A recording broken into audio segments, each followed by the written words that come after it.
the front door like a ghost into the fog where no one notices the contrast of white on white. And in between the moon and you, the angels get a better view of the crumbling difference between wrong and right.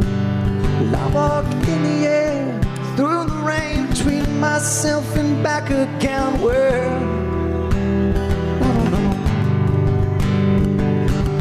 she says she's dying. At the door I hear her crying. What?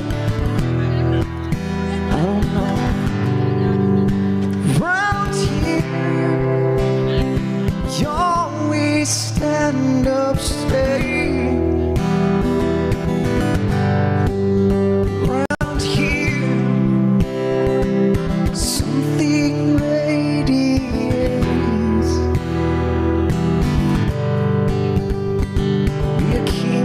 Nashville with the suitcase in her hand. She said she'd like to meet a boy who looks like Elvis. She walks along the edge of where the ocean meets the land. She's like she's walking on a wire in the circus. She parks her car outside of my house and takes her clothes off. Said she's close to understanding Jesus. She knows she's more than just a little misunderstood. She has trouble acting normal when she's nervous around here, carving out our names. Around here, we all look the same.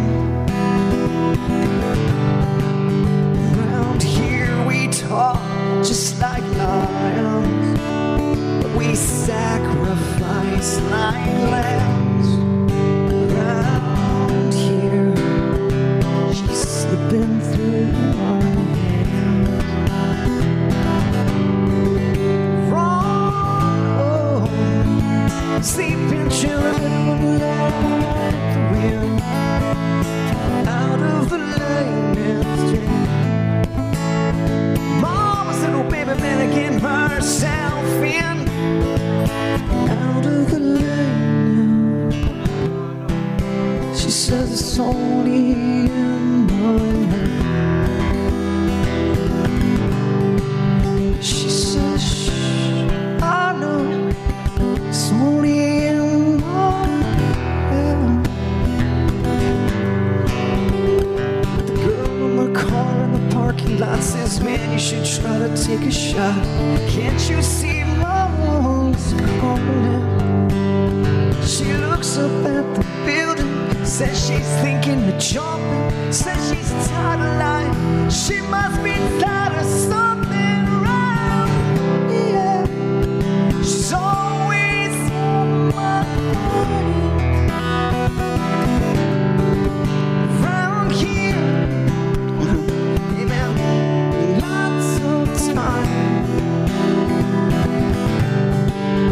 around here, never seem to early. Nobody makes us wait. Around here we stay up very, very, very, very late. I can't see nothing, nothing around here. No, would you catch me if I was falling? Would you kiss me if I was leaving? Would you hold me if I'm lonely without you? So wonder gone.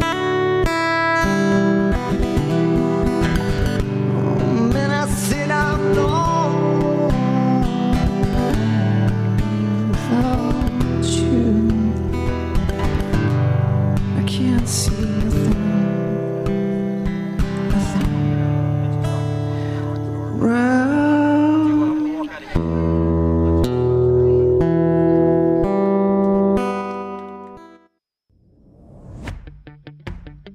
Jim Dunaway, Lance Taylor, Ryan Brown, and Rockstar.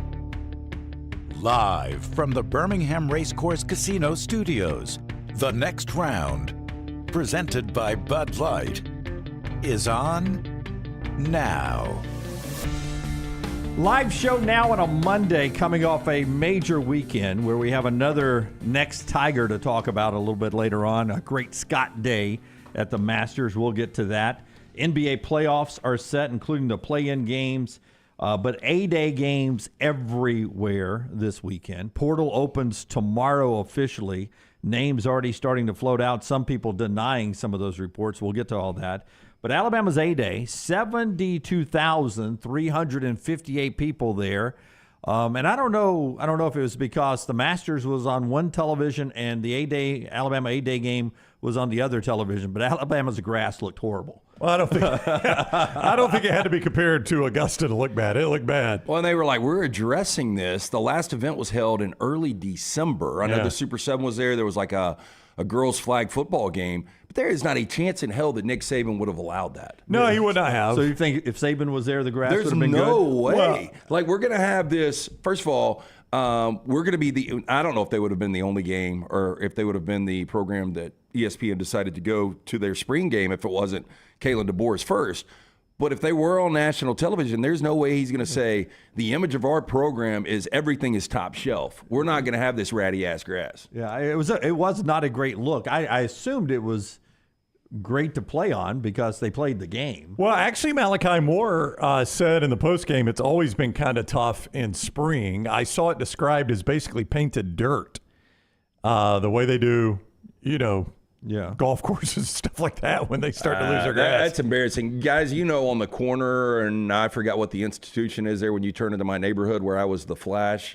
That's It's great grass. It's the greenest grass in the world. Yeah, hire those people. And if that financial institution can keep their grass that green. Yeah, and a Sonic. Yeah, I think, O'Reilly Auto Parts. O'Reilly Auto Parts. I think Bryant Denny and Alabama can. That's embarrassing. Well, I thought so. There were apparently for years issues with the sunlight that grass got because of all the upper decks, right? That at one point, I think I remember hearing that they were struggling to keep the grass good because it didn't get the proper sunlight because it was in shade so much because of the upper decks, right? It didn't get the hours of daily sunlight that it needs, which you see a lot of that on golf courses. A lot of times they have to cut trees back because they're losing grass on tee boxes and things like that. But I also thought they spent like a boatload of money to fix all of that. Yeah, I think it was a little over $1 million last year. But Greg Burns said he's addressing the situation. We'll see what happens with that. But that's the way, it's the way it appears on national television. You were one of the few programs, the only program over the weekend to not be on the SEC Network or ESPN Plus. You had the main stage. And I'll tell you what, though, 72,358, wonderful scene there. Great crowd turnout for Kalen Deboer's first. And then the offense out to an early start. Thought the offense looked good. And, Jalen Milroe, I assume, is the number one quarterback, but that Ty Simpson kid, he is the king of spring right now. This guy is really good in the springs. Well, 3 scrimmages, and none of the 4 quarterbacks competing right now threw a pick. So that's a positive. I got to watch a little bit. I met you at a local establishment. They had on the A-Day on both. We had to make sure that they got the Masters on one. And I was more invested in the Masters. But looking over there was nothing that really jumped outside of Jam Miller to me early. Well, Jeremy Bernard. I thought Jam Miller and Jeremy Bernard really, really jumped off the page because you've got such an opening at receiver to make an impact. And that guy made it. I mean, he had 100-plus yards and catches. If Ryan Williams is what everybody thinks Ryan Williams is going to be, I think you leave this game thinking you got somebody you compare Ryan Williams up to have a good 1-2 punch right there. Yeah, Jeremy Bernard's a guy that was really like the 5th option last year for Kalen Deboer because he had so many really good receivers.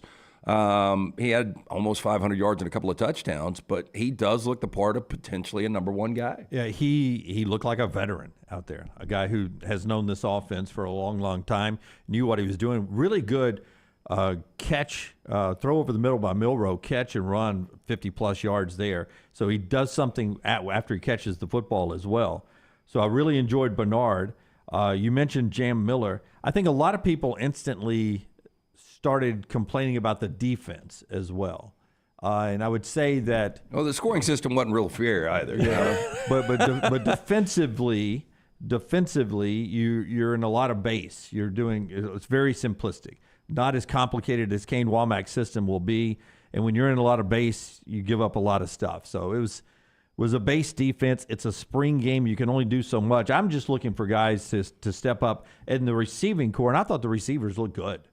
Well, but the problem is what you mentioned is and this is why I hesitate to draw anything from any spring game, is if your offense looks really good, it's going against your defense. If your defense looks really good, it's going against your offense. So there's almost no win in a spring game. So it's why I hesitate to draw anything from anybody, good or bad. I mean, we'll point out the good and point, I guess, out the bad, but you can't have good in a spring game without one of your other units looking bad. And that's, I think, one of the things you got to be careful about it in the spring. Alabama's offense, I thought, looked good and had some movement to it. It had some rhythm, when the first team offense was out there.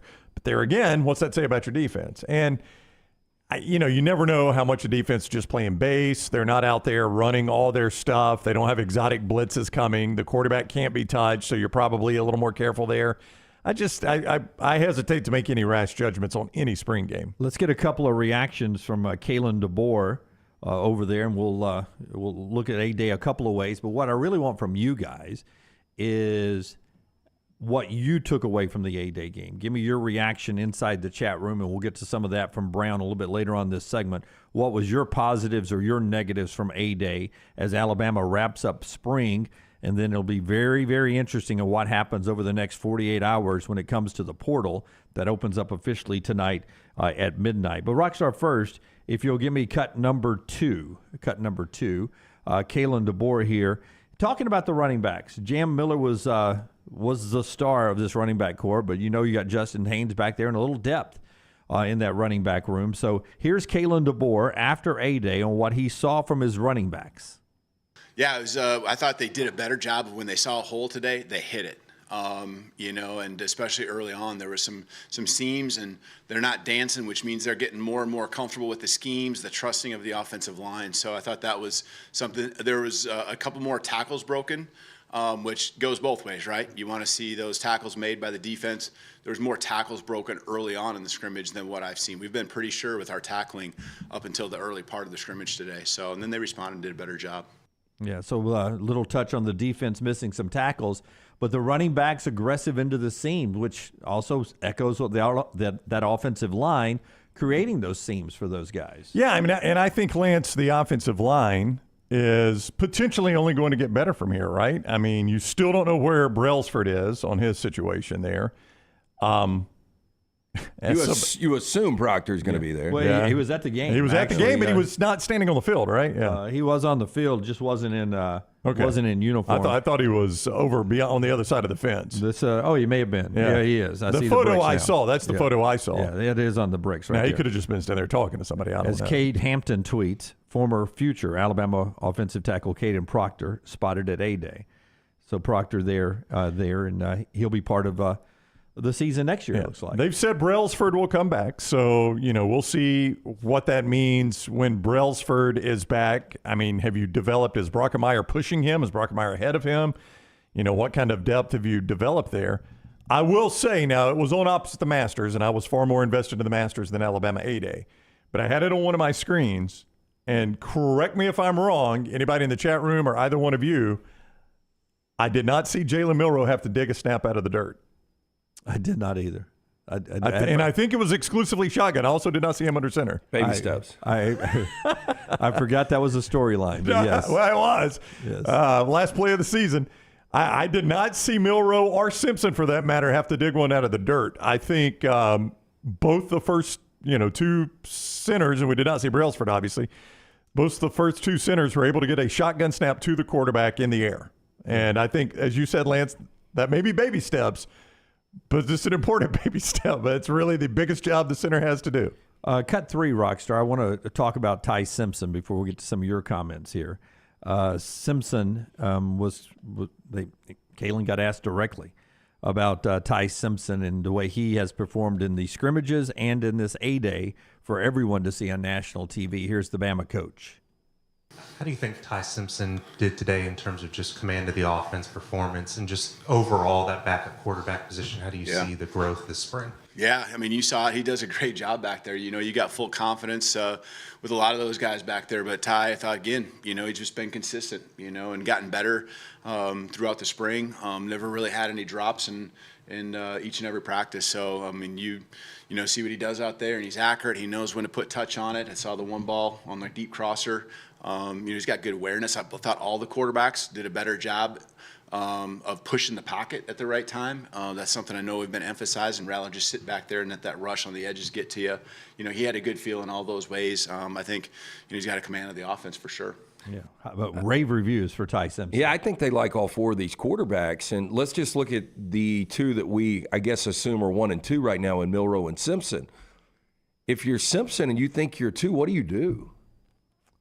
If you're Simpson? Yeah, like you feel like, I mean, because you've got a decision to make. You feel like maybe there's an opportunity this fall that you can actually overtake Jalen Milroe and this can become your team. I think you got a better shot at that with a new coaching staff than you did with an old one, right? So, but you're asking the question, should I stay or should I go? That's it, because you know if you go, wherever you go, you're going to more than likely be the starting quarterback.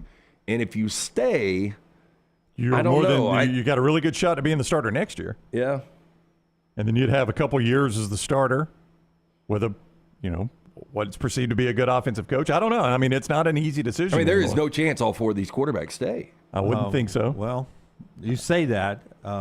One's got an apartment, Austin Jim told me. Mack just came here. Ty Simpson looks good. Milroe's the perceived starter. And, you know, I'm told that Lonergan's looking to lease an apartment for the fall. Yeah. I feel so invasive with that report. Insider information.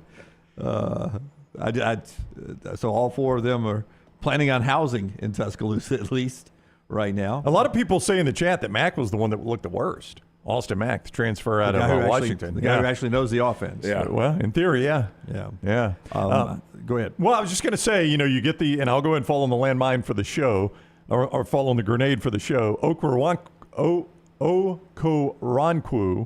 the linebacker, is probably the name that everybody comes out of this with defensively. I know there's been a lot of talk about Caleb Odom. He was in on almost every play. I mean, he had 11 tackles, and I think he's the type of guy that you're hoping you could see on that defense. Now, again, spring often produces heroes that you don't see in the fall. We've seen that many, many times, but I think you like what you saw out of him. That is the old saying, but I do remember Jalen Hurts looked great in the spring. He did. And I didn't have the guts to say, man, what? That guy...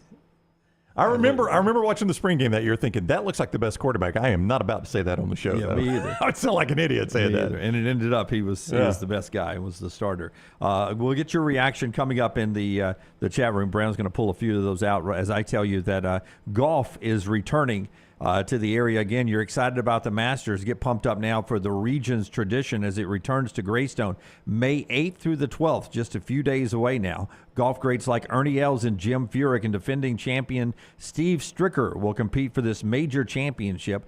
Don't miss the Drummond Company Celebrity Pro-Am either. That happens part of that week. You'll get Kalen Deboer will be there. Charles Barkley will be there. Nick Saban will be there. Nate Oates will be there. Hugh Freeze will be there. Country music star Riley Green will be there. And Greg McElroy will be there as well, former Alabama quarterback. You can go and jump in and see those guys on the golf course. Enjoy the White Claw watering hole, food trucks, and a Friday concert featuring the Black Jacket Symphony. All that. Buy your tickets today at the regionstradition.com. Regionstradition.com. Regionstradition.com. That is coming up. Brownie? I don't want to jump to conclusions, but I think the White Claw watering hole is where we've traditionally done our show. It wasn't the White Claw watering hole last year.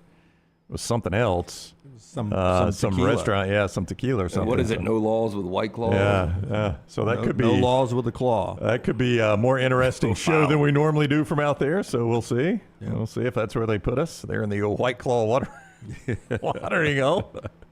Us and all the sorority girls. Give us some reaction over there, Brownie. Rusty says Alabama's going to have the best backfield in college football again. Looking forward to seeing the guys show out. You're going to get a lot of running back here. I think running back was a lot of people's takeaway. You know, I was talking to Reed before the show, and that was his big takeaway, too, that maybe the best running back depth in the country. Paul says Richard Young will have a role, too. He's a great downhill runner at running back. James points out 2 defensive starters were out. Rusty is not worried about a thing. Offense look good. Defense will come along, and still going to pick up a few guys in this portal. James says running back look more physical this year. Rusty, the backfield will be better than the past few years. John thinks Proctor looks like he's lost some weight. I didn't notice that in the photo. He looked lean. Yeah. Blake wants to know if anybody saw the snaps at the Ohio State spring game. I am interested in that. That's another look. Scott's giving us another look at Proctor there. He does look lean. I don't disagree with that. Big man, though. Oh, he's a huge guy, yeah. 6 out in the crowd. Yeah. Brody thinks Ty Simpson could pull a Mac Jones very possibly, Lance. To your point, stick around, and then when you get your chance, show out and get drafted. I mean, that's what Mac did. Yeah, I mean, that is an option. Yeah. But it just, you see more quarterbacks that don't have patience in today's college football. Landmine Believer says defense was vanilla, the complete opposite of a Saban spring game where offense was vanilla. Yeah. I do feel like you only get one or the other. Yeah, not just at Alabama. I'm saying anywhere. There is no doubt that it was base defense, the whole shooting match. Yeah, because that is, I mean, you will unveil it before you go to Wisconsin by playing Western Kentucky in the opener and somebody else, South Florida in game 2. Yeah. So you'll get some of your real schemes, but that's the one thing you don't know really what you're getting here. The Alabama defense, the schemes. You know you're getting Kalen Deboer's offense. Jonathan said, "Did Jim say the portal opens tonight? Has it been closed? All I hear about guys transferring." Yeah, it's officially August. What is this? April 16th through the 30th is when they actually can be in the portal and actually move. What you've heard is like when spring ball ends at a certain school, word will leak out that a guy is going to hit the transfer portal, but he officially cannot do it. One of those was Saturday night, Tony Mitchell from Alabaster. And then very shortly after that report was out there, Mitchell and his family were denying that he's going to hit the portal. Okay. I would think they would know. But there actually is a portal that you enter your name into, and you can start doing that. I think it's midnight tonight. You can actually put your name in the portal, and there's no more reporting at that point. Your name is actually in a portal. And unless, well, as Luganbill said, I saw Luganbill on TikTok this morning, and he was giving a message to all the college football players, and he goes, unless you've been tampered with already. That was the way he started it. All college football players, unless you've been tampered with. That's the way he started his message. I got to think that a lot of these guys have been tampered with. Like the portal, if it opens tonight, there are a lot of guys that already know where they're going. Well, and I think a lot of these guys get confused now because I think the method for a lot of coaches is we're not going to name a starter. I mean, Ryan Day, I thought it was pretty obvious that Will Howard was paid a lot of money to come from Manhattan to Columbus, and now coming out of practice, and Devin Brown supposedly looks really good. But one way to try to keep these guys on the roster, I mean, if you want to name a starter, it really is hard for quarterback 2 if he could go start somewhere else to remain with the program. That's why I talked about Brown last week a bit about, could that be a portal guy? I mean, if you brought in Will Howard, I guess Brown could be the future, but you got Aaron Nolan, you got Julian Sayin, those 2 5-star guys, part of the roster too. He could be a guy that could bounce and help somebody out immediately this year. It's moving too quick to stay caught up, but somebody said they watched the Ohio State. Oh, here it is, Sharkbait. I watched the Ohio State spring game. Snaps were good. Sayin had a bad first half, but a good second half. I saw some video of a few throws he made. I didn't, break the whole game down, obviously. He made some good throws, but I did not see it. That must have been second half I saw. So yeah. I don't even know if he was going against first-team defense. A few more from over in the chat room. Brown will cue those up after I tell you our friends at Precision Sports will get you back into the game. Whether you've tweaked something over the weekend or, you've been trying to dunk on the 9-foot goal out in the driveway in front of the kids and you end up pulling something, tearing something, they'll get you back in the game. Our friends at Precision Sports Medicine and orthopedics are there for you. 205-512-3885, 512-3885, precisionsportsortho.com, part of the Brookwood Baptist Health family. Orthopedic care, better together. Why don't you keep that number on standby, and when you need it, maybe you need it right now. Sports injuries happen in your life. 205-512-3885, precisionsportsortho.com. Right now for them. Bubba Head said Kendrick Law threw a couple of grown man blocks and broke a few plays open. That's a guy that I think Alabama fans wanted to see more of last year. You're curious to see what this staff will do with it. Yeah, look, and the guy seems like he can really do everything. Obviously, a really, really physical wide receiver right now. Where does he fit into this offense? I brought this up before on Bama and Bourbon. Aaron Suttles, compares this guy to Debo Samuel. if he can be that productive, you got to give this guy more touches. We will get more of your spring game thoughts and circle back around to Alabama's A-Day and all the other major A-Day or spring games that went on over the weekend. But I did want to give you cut 5 here. This is not the way Nick Saban's retirement was going to go for me. I really did not think he would be as comfortable and enjoying it as much as he seems to be. He was at the Masters on Friday. Man's living his best life right now. He's playing golf all the time. I heard he had a beard. Did you guys see this? Beard One time there or was a beer? A beard. Yeah, With a D? I haven't seen Yeah, that. Malachi Moore was talking about, I was reading something on AL.com about, man, I really wanted to see him with his beard. Yeah. And then Saban talked about when he decided when he was going to the A-Day, it was time to shave. Yeah, he had what was being called a goat tee. He He had play on words right little there. unshaven. Yeah. I wouldn't call it a beard. It just was maybe a 4, 5, 6 day growth without a That's shave. an old vacation beard right there. Yeah. You just don't shave when you're on vacation. Looked like he was tooling around on some boats down in the Gulf Coast Yeah. or something. But he was clean shaven at the If he Masters. comes back in a shark tooth necklace, He was clean, an earring. an one ear. earring would be phenomenal. Him and what was the guy, Merchant? Joe Merchant. Yeah. He was on the set with Laura Rutledge on the ESPN Masters coverage and said he's loving preparing for the NFL draft. He'll be part of ESPN's coverage of the draft coming up. He's breaking down tape a lot. Really enjoying doing that. Is that That's the growth, The yeah. scruff? Yeah, that's not, yeah. I mean, that's more than I've ever seen. That's the tough in between. Like, what do you do? Yeah, but he looks 10 years younger. I mean, he is aging in reverse. I don't disagree with Dunaway. Yeah. I mean, they look so happy. Now, I've been told Well, that they're floating on a pile of money. Yeah. Well, You ever floated on a pile of money? I have not, Lance. I You look remember forward to how trying to. happy Woody and Demi were when they were rolling around the bed with money? yeah. I mean, just look how happy that is. Unshaven. I mean, that is unbelievable.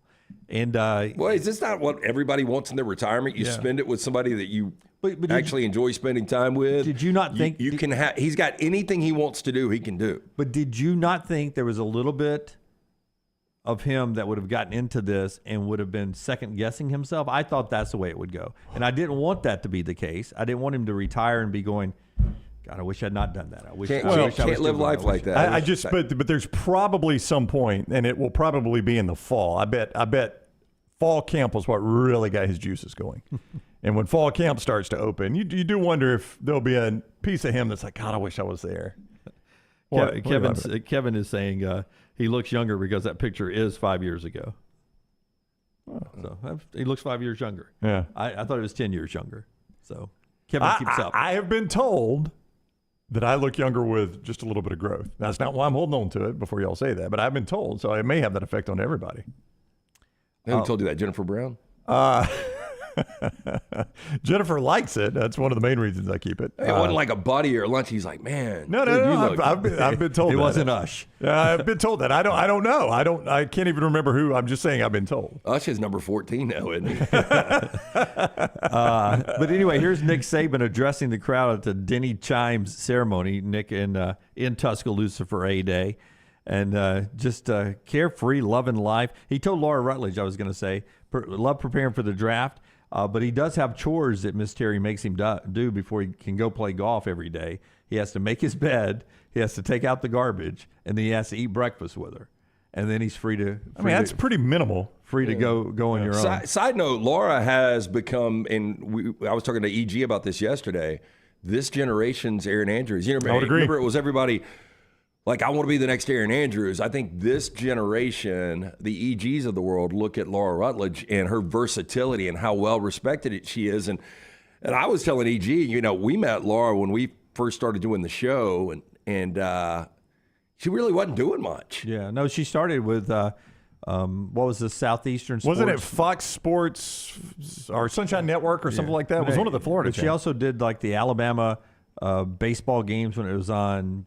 CSE? Yeah, whatever that was. Yeah. God, I did some work for them too. So I worked with Laura Rutledge at one Yeah, point. I mean, But when she you did- see her anchoring NFL and now Augusta, Yeah. And that's what she's really good at, by the way. Yeah. She's really good at anchoring a desk, and this is not stereotypical, but I guess it is.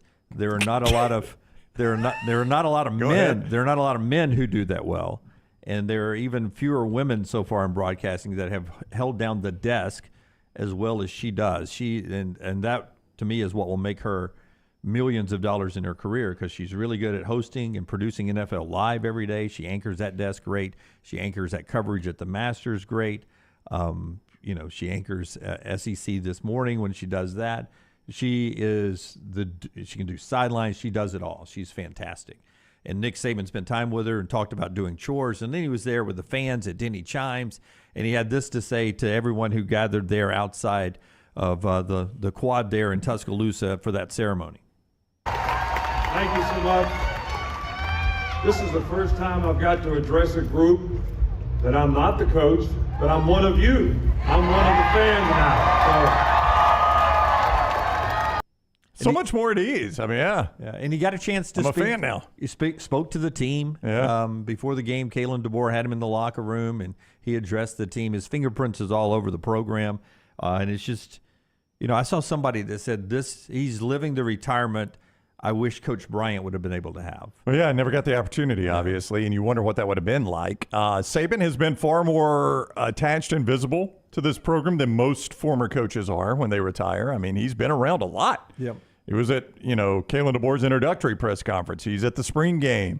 He's been around a good bit. On that Masters interview when he was over at Augusta, he had a blue Alabama quarter zip, but it had the Alabama A on it, so he still represents the script A. It seems like both of these guys are really comfortable with the other in these roles. Yep, absolutely. So that's a little bit on Alabama's A-Day to start the show here. We'll jump into what went on in Augusta and everything else, and best and worst of the weekend coming up. Show being brought to you by our friends at Urology Centers of Alabama. Staying healthy is so important, men. Why not stay on top of everything that goes on with your body, from prostate health to kidney stones and everything in between? Jump in and make a phone call to Urology Centers of Alabama, 205-930-0920, 930-0920, or urologycentersalabama.com. They've got 16 locations throughout the state of Alabama. Go by there and check them out. Stay healthy, Alabama. UCA, our friends at urologycentersalabama.com. Follow The Next Round on Twitter, Instagram, and Facebook at Next Round Live.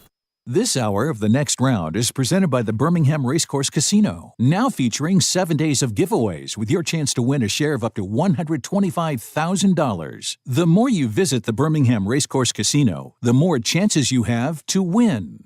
There is no better place to watch your favorite sporting events and enjoy great food than one of the 3 great Birmingham locations of Walk-Ons. The TVs are everywhere with your favorite sports, and the menu is second to none. From the great appetizers like the waffle cheese fries to the Avery Island salad, handhelds like the all-new chicken bomber, bistro specialties with a special taste of the Bayou, the amazing hand-patty burgers, the great po' boys, and the specialty drinks. Visit any of the 3 great Birmingham locations of Walk-Ons: Greystone, Stadium Trace and Hoover, and the brand new location in Trussville. Storm season is here. Make sure you have a plan of action in place right now. Greg from Pell City and Storm Restoration Roofing should be your first call when storms hit. Insurance companies love working with Storm Restoration Roofing because of Greg Nelson's name and reputation in the industry. When storms hit, call Greg Nelson. He's local, 205-542-3531. He's the home of the free no-cost roof inspection. Greg from Pell City on Facebook, 205-542-3531. It's Storm Restoration Roofing. Twin Peaks is the best in the game. Here, you're in the red zone for every college rivalry and divisional matchup all season long. I mean, where else are the scenic views as good as your view of the game? Only at Twin Peaks, the #1 sports bar. NASCAR is returning to Talladega Super Speedway for the 2024 Geico 500 weekend, Saturday, April 20th through Sunday, April 21. Guarantee your 2024 Geico 500 weekend experience today by visiting TalladegaSuperspeedway.com or calling 877-GO-TO-DEGA. Enhance your race weekend by adding passes to the Talladega Garage Experience, presented by Coolray. It is the Geico 500 weekend, Saturday, April 20th and Sunday, April 21st. Guarantee your spot now, TalladegaSuperspeedway.com or 877-GO-TO-DEGA. Hey, you. Days warming up, looking like spring. And at New Balance Birmingham, we've got the thing. What pops and what's fresh? Check the selects. Come together at New Balance Birmingham on Highway 280, right next to Chick-fil-A. New Balance Birmingham. We got now. The road to the Indy 500 runs through Birmingham, April 26th through 28th. The fastest IndyCar drivers in the world, Castroneves, Dixon, and Newgarden, will put their skills to the test with one goal in mind: victory. Witness country music superstar Riley Green as Grand Marshal give the most iconic command in racing. Start your engine! Medical Properties Trust presents the Children's of Alabama Indy Grand Prix powered by Amherst at the Barber Motorsports Park. Tickets are selling fast. Get yours now.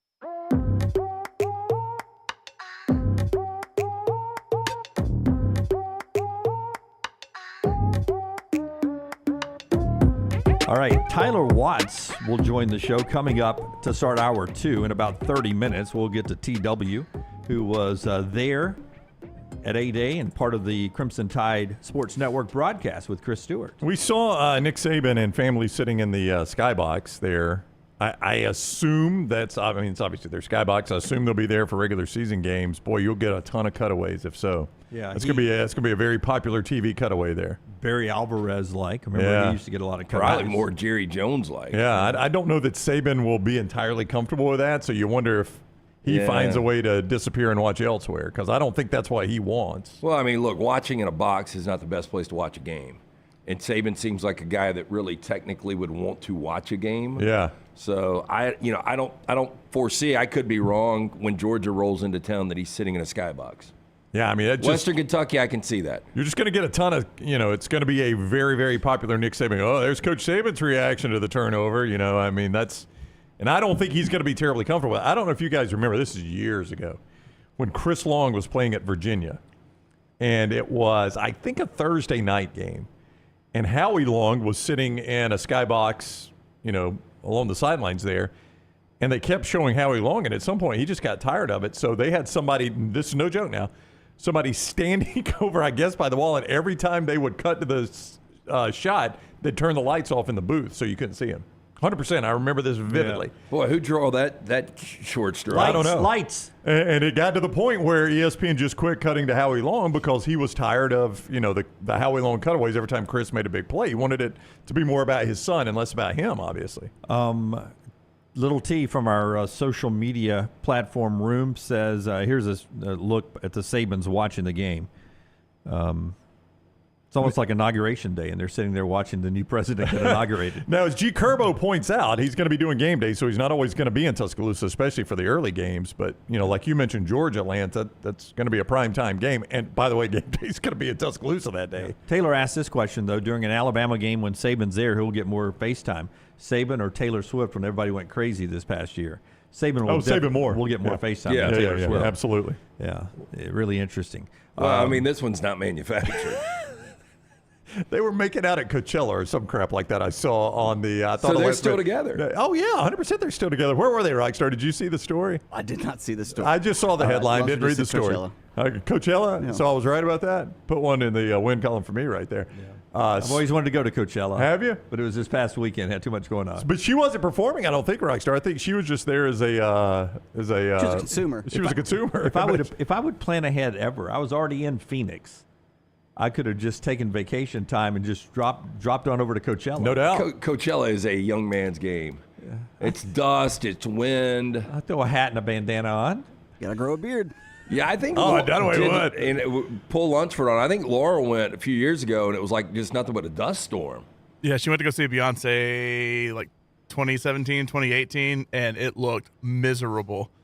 Like, if Taylor Swift's over there, I'm sure she'll want to go, but outside of that, I have no desire to go. Maddie's been, and she says it's nothing but it's just dust and wind. Well, it's all these influencers that are nonstop taking pictures and posing. Like, that is the whole thing. It's like an influencer's so I'd dream. fit in. Yeah. Yeah. Dunaway would be a constant selfie face, Rockstar. Tyler, at the top of the hour, we'll jump into the Masters after I remind you that our friends at Way to Wellness, who are working their butts off right now, trying to get me back to where I was before I went on the NCAA tournament run with Alabama and ate sandwiches at 2:30 in the morning like an idiot. Way to Wellness can get you back on your plan to lose weight in 2024. They can help you with your blood pressure and your cholesterol. All you have to do is go to the website, planforme.com. planforme.com. You can set up a free consultation like you're seeing here with Leslie and her board-certified team. There's no contract, there's no sign-up fees, and the first consultation is absolutely free. They've got an eating plan that's different for everyone, right? And that is so key. And they've got so many other services other than just losing weight. You can check them out all at aplanforme.com. Aplanforme.com is way to wellness, your journey to healthy living. So we've got a new Tiger or a new Jack or whatever you want to say. Scotty Scheffler wins the Masters by 4 strokes. Jack, Tiger, and now Scheffler are the only guys to win 2 Players' Championships and 2 Masters in their career. He becomes the 4th youngest to ever win his second Masters, behind only Jack, Tiger, Seve, and now him. I mean, all of a sudden, he's being thrown into some elite company. And, you know, much like we did with Jordan Spieth and others, Rory, everyone now projecting greatness for this guy. Can he chase down Jack and all those major wins? He doesn't seem to have a flaw mentally and right now in his game at all. You know, we talked about this Thursday, and he was the shortest Masters favorite since 1989, even shorter than all of those incredible Tiger runs. And my point was, the guy's only won 1 major. And I said, but I still like him. Yeah. You know, he's the guy that I think is going to win this thing. And watching on Saturday, Brown, I thought he left a lot out there. He missed so many putts that he's been making recently. But if he makes those putts, I mean, it was really boring on the back 9 anyway. You knew that thing was over. But if he makes those putts, he wins this thing by probably 8 to 10 shots. Yeah, there's no doubt about that. Max Homa, too. I mean, Max Homa went 33 holes without a birdie and somehow was still within a shot or 2 of the lead. I mean, that's pretty incredible in and of itself. But once Scheffler hit the green on 12, that was the last place the course could beat him. After that, he's the only one that can lose it there. In that situation, when you got a big lead like that, the last place the course is going to beat you is 12 because everybody's got to go for the green in 12, right? I mean, it's par 3. You got to take on the water there.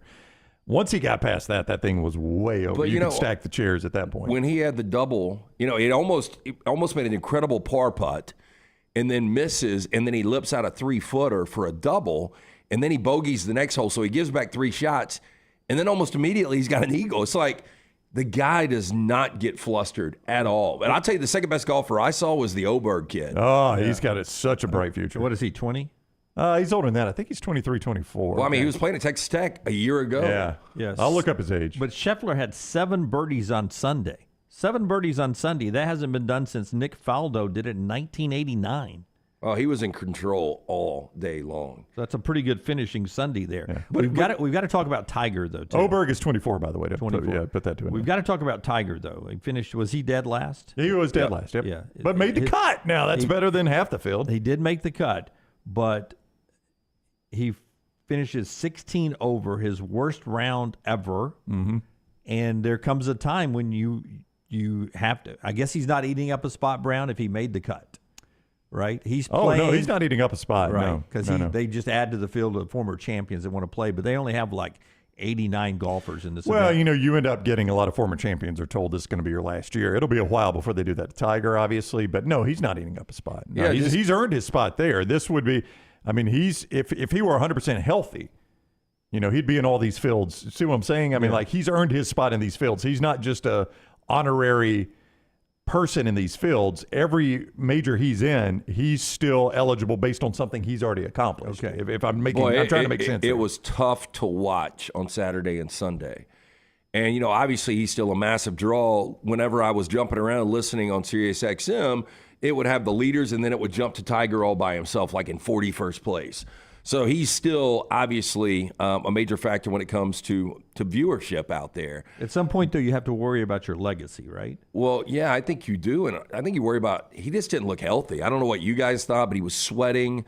I jokingly asked Dunaway if he dropped dead on the course, do they cancel the Masters, or is it we're going to suspend play for a little bit? We're going to get him out of here, and then we'll resume everything. It's one of your go-tos. I love that. If somebody dies, if it was Scheffler, they pick him up and they just move on. But because it's Tiger, it's Tiger. You're probably you're going to hit a little different. I don't know. He doesn't look healthy, man. He was sweating all over the place. He just looked out of sorts. I don't know. I don't think he can tarnish his legacy. I think all of us are going to remember who he is. Now, a younger generation is not, right? I mean, they're going to see the same way I saw old beat up Arnold Palmer and old beat up Jack Nicklaus. I never saw them in their prime. I saw Nicklaus win one major as a kid, right? I could remember. I thought Jordan hurt his legacy. Playing for the Wizards? Playing for the Wizards, I do. Now, you look back and you watch the documentary during the pandemic, and a lot of people don't remember those days, but I still do remember those days. That's I don't know. One of the few greats that I remember them going out like that. I don't know what I want him to do, Dunaway. I don't want him to become the old guy that limps over to number one and hits the opening tee shot either, right? Right. I don't want that Tiger. You don't want the guy that Vijay Singh beats by multiple strokes. But again, he made the cut, Tiger did. There are a lot of guys. Now, if Tiger had finished DFL and missed the cut, it's a lot different. That's what I was talking to LT about when we were together Saturday, watching him labor around.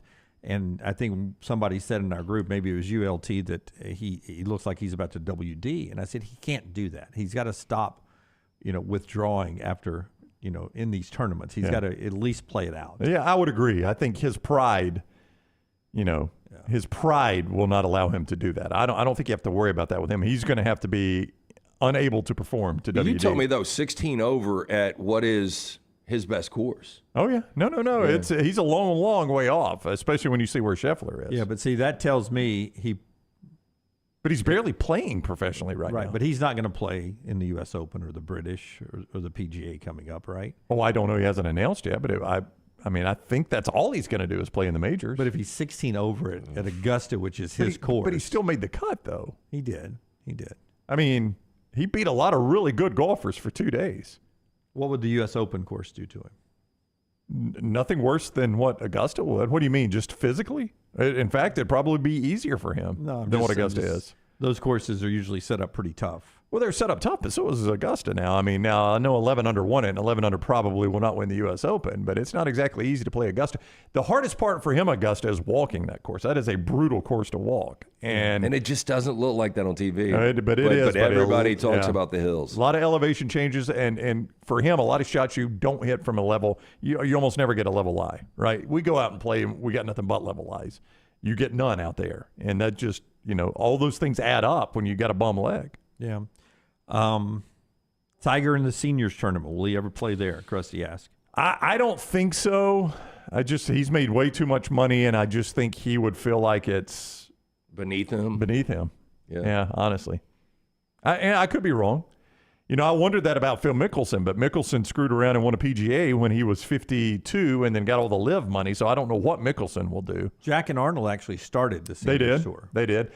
But I think some of that, too, was that Champions Tour, the senior tour then, was started as a retirement plan for the other guys. Right. And I think they knew we got to do these guys a solid to get this thing launched. Because they had made enough money. That's right.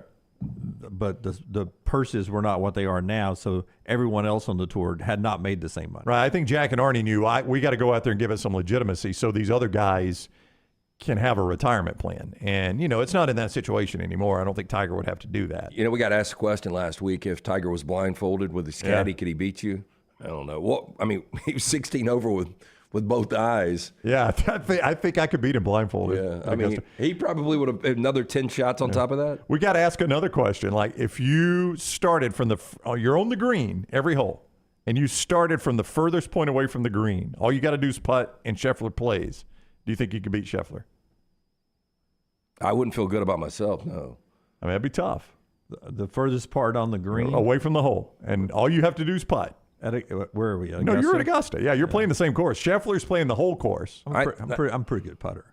I'd love to see this. I think I'm four-putting most of these greens. I mean, I did the math. If you four-putt 60 of them and three-putt 12 of them, you beat Scheffler by a shot. And I think you could pull that off. Well, I don't know. I mean, if you've got the galleries and everything out there, it's going to be tough. The problem is you can put it off the green. You can put it clear off the green, and I don't know how that is ruled. I don't know if that's out of bounds or what. You could literally put it into the water there. Mm-hmm. Yeah, and not really work too hard to do it. Yeah, and it only takes one or two of those, and then all of a sudden you're in trouble. Yes, Scheffler's chasing you down at that point. No, that would be a fun challenge. It would to be. See. Yeah. I wonder if we can get Scheffler to do that for the money. I bet. Yeah, we don't have that kind of money. Your question would be, could you get Augusta to do that? Not could you get Scheffler to do it? Yeah. All right. Much more on the headlines in sports, what's going on, and then we'll get back to A-Day with Tyler Watts. Show today being brought to you by our friends at Storm Restoration Roofing. Got one more thing to tell you about right here in this segment. Storm Restoration Roofing, I want to tell you about now how they will get on your roof for free. That's right. Greg Nelson or his team members will actually get on your roof and give you a free, no-cost roof inspection. Absolutely free, no obligation. All you have to do is reach out to Greg. You can do it on Facebook, Greg from Pell City on Facebook, or you can call that number, 205-542-3531. Listen, you don't know what's going on that roof? Just one loose shingle can absolutely start a major problem of water intrusion into your house.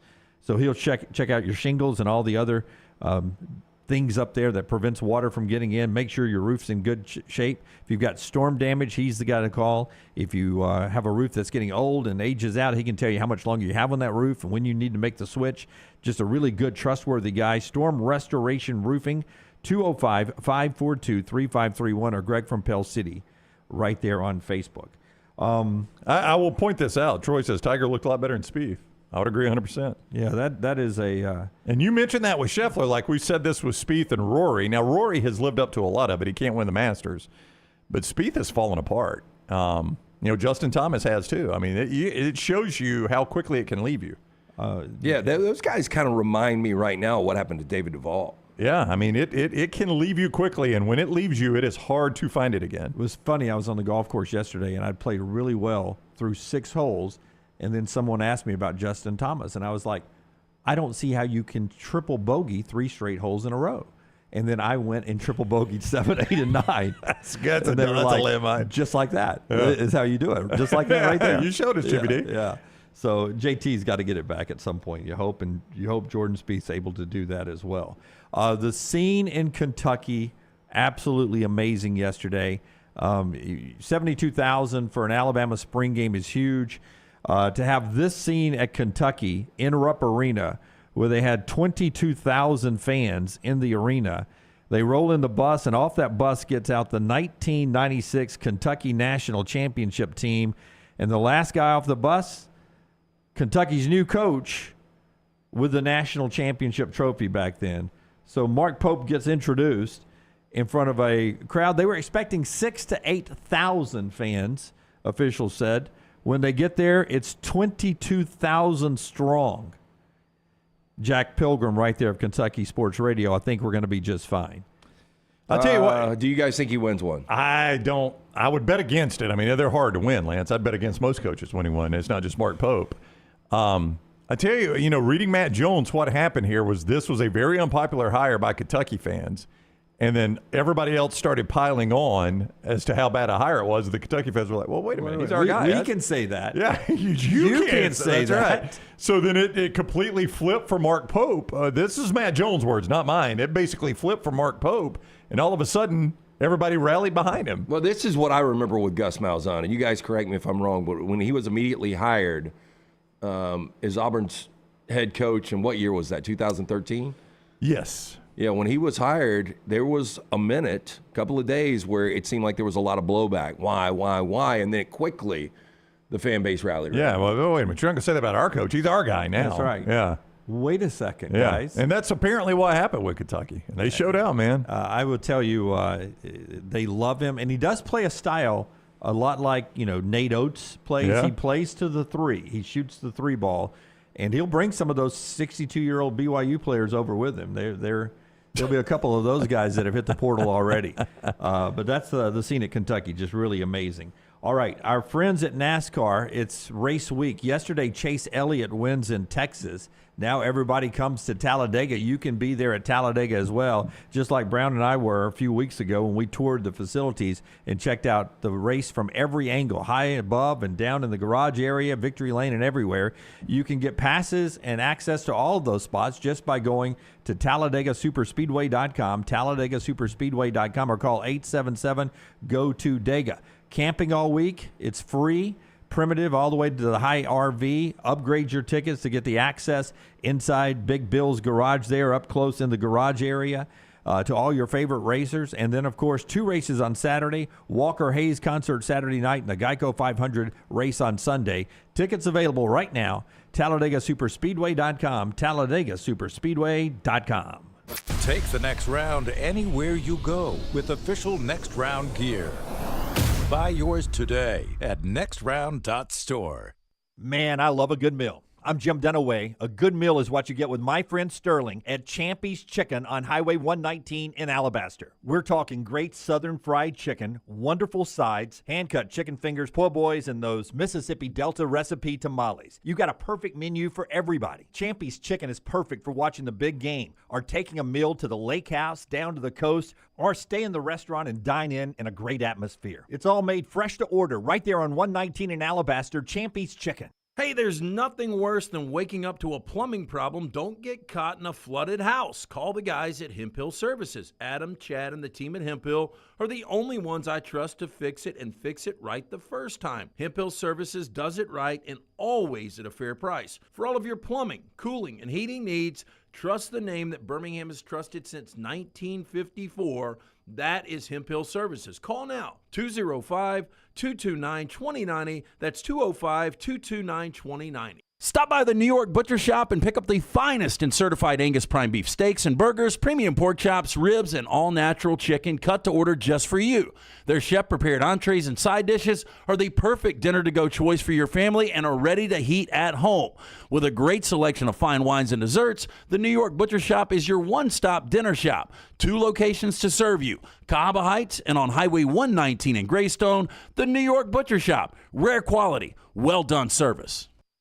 The region's tradition returns to Greystone, May 8th through 12th.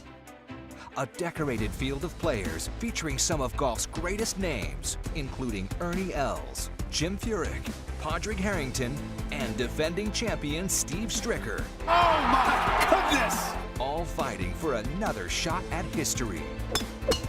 The legends play here. The region's tradition at Greystone. Get your tickets today.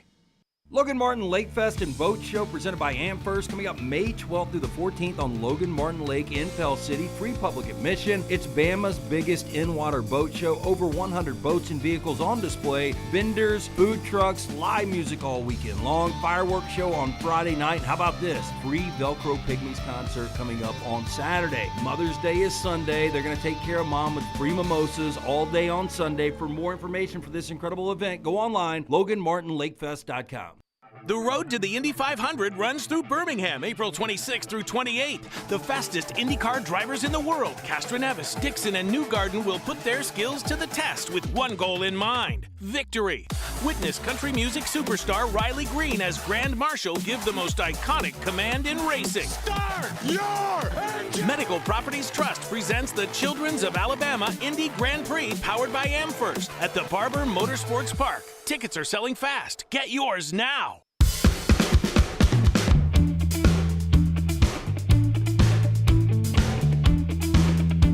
Portal craziness and more recruiting news coming up after we talk to Tyler Watts at the top of the hour. So a lot of college football in hour 2 coming up. We've already hit on Alabama's A-Day game and heard from Kalen Deboer.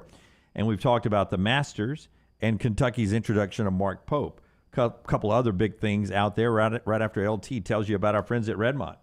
Gluten-free, 8 times distilled, locally owned and operated product. Charles Barkley, one of the great faces behind it. Ask for it by name, available in 22 states now. If you're at a local bar or restaurant, if they don't have it, tell them to get it. It is Redmont Vodka. Boy, this Alabama baseball team, since the gambling scandal last year, they got to be pretty good down the stretch and into the postseason. And then this year, they're off to a great start. They won a series over number 1 Arkansas over the weekend. First time in 15 years they've won a series against the number 1 team in the country. Later on, they play Texas A&M. You tell me, right, Brown? They still play Texas A&M. I think Texas A&M State, Ole Miss, LSU, and Auburn, I believe, is what they've got remaining. By the way, Texas A&M now the new number 1 team in the country. That's the SEC. Just the way it is in the SEC. And Kentucky sweeps Auburn. But this new Alabama baseball coach, I've never seen anything like it. From a gambling scandal, you fire your coach, and then an interim coach takes over, and you play great down the stretch, and you're off to such a good start now. They'll be a top maybe close to a top 10 team in the new rankings as they've come out today. Where is Brad Bohannon now? I don't know. That guy disappeared, obviously. It's going to never coach again, I would imagine, at least on the collegiate baseball level. There's no way. You got to big show calls and all that. You just wonder, was the guy actively working against them? I mean, it's legitimate to ask that question. I'm not asking an illegitimate question, am I? But this is that was not a rhetorical question. I'm serious. Is that an illegitimate question to ask? No, not at all. Not at all. I mean, was that guy actively working against his own team at times? Because they played so well down the stretch. Since he left, they've played well under the interim, and then they've hired a new guy in Rob Vaughn and have played well under him. I mean, it's not the same exact collection of players, but a lot of the same players. It is. And then there's another Greg Byrne hire that was sort of, what was he, the Maryland coach? He'd had success at Maryland in the Big Ten. Yep. But not to the success, that he's having now at Alabama. So another Greg Byrne hire there to go with the Nate Oates hire. And, that's make you feel pretty good about the Kalen Deboer hire, too, with Greg Byrne and what he's doing there. On the other side of the street, you have in the majors, the final word comes down on the Braves' ace pitcher. And it's not good for Spencer Strider. He is going to be out the rest of the year. And what is scary here is it's not a Tommy John surgery he does. It's the internal brace, which is support for the UCL instead of a complete Tommy John surgery. And a lot of people are saying this is a faster recovery than a second Tommy John surgery. But if that doesn't work, that could even lead to another major surgery. It's sort of it's a newer technology thing that Giolito, I believe, the former White Sox pitcher, is going through it now. Giolito, yes. So Spencer Strider is shut down for the year. You hope he ends up making a full recovery and can one day get back to being an ace pitcher, but he is not going to be that way for the Braves today or this year, as the Braves beat Florida yesterday 9-7. I mean, the good news for Atlanta is they are scoring runs in bunches. It's a really good offensive team, and as pitching takes on a little water with an injury, you're going to lean more and more on that offense, and top to bottom, that's a really good lineup. I mean, if they don't get any injuries to their everyday lineup guys. I just wonder how long the pitching can hold up. Fried has not been good. Yep. Sale's been okay, and Charlie Morton has not been good. Yeah. It's you're going to lean more and more on that lineup, and it's a good lineup, but I'm with Lance. You fear at some point you got to have pitching. Like LA's got the best offensive team in baseball. At some point, the Dodgers, they're going to have to pitch against somebody, right? You can't just beat everybody in home run derby. You have such a young position team. You got to think they're going to be shopping a little bit for some pitching help down the stretch here and maybe empty a little bit of that farm system. And got afternoon baseball going here, and basically at the top of the hour, it's Patriots Day with the Boston Marathon, and then the Red Sox playing an afternoon game on Patriots Day like they have since 1959. So a little day baseball for you there. And finally, before we get to the top of the hour, the Stallions, they're 3-0, the home opener at Protective Stadium. Nice crowd there. They beat Memphis really in blowout fashion. Game was never really a concern. Big win for the Stallions there. They're 3-0, off to a perfect start. But we get back to Alabama's A-Day coming up on the other side. Tyler Watts, part of the Crimson Tide Sports Network, will tell us his big takeaways from what he saw. LT will tell us about Dr. B right now. Tell us about your hair, LT. Yes, when we started this venture, started to thin out a little bit, asked around, Dr. Beckenstein is a name everyone mentioned. I went to see Dr. B. My hair has more than doubled in thickness in the last couple of years. I do that non-invasive treatment, 30 minutes, 3 times each time. On the couch, so easy. Again, the hair has more than doubled in thickness for more than 20 years. Women and men have turned to Dr. B for a range of cosmetic and reconstructive procedures. He will use that experience, his advanced training and genetic testing to help his patients fully understand the procedures they are considering. Call Dr. B today, 205-319-0316. That's 205-319-0316 or t3hair.net. Call the next round now at 205-734-0923. Twin Peaks is the best in the game. Here, you're in the red zone for every college rivalry and divisional matchup all season long. On game day, you never have to decide which teams to watch, only what combination of bites, burgers, wings, and more to order. Plus, where else are your favorite draft beers always poured at a frozen 29 degrees? Only at Twin Peaks, the #1 sports bar. stick around after the sun sets. Twin Peaks is open really late. Wind down with bourbon and late night bites. Only at Twin Peaks. Fire damage to your home or business is something you never want to consider. Ryan Brown here from The Next Round. But in the horrible event it happens, Dry Tech is here to help. They respond quickly and will reply to you within 20 minutes when you call 205-637-0143. They're working for you, the customer, not the insurance company. They've got 5 crews ready to go 24/7. Don't call the insurance company first. Call Dry Tech. Just remember this website, mydrytech.com.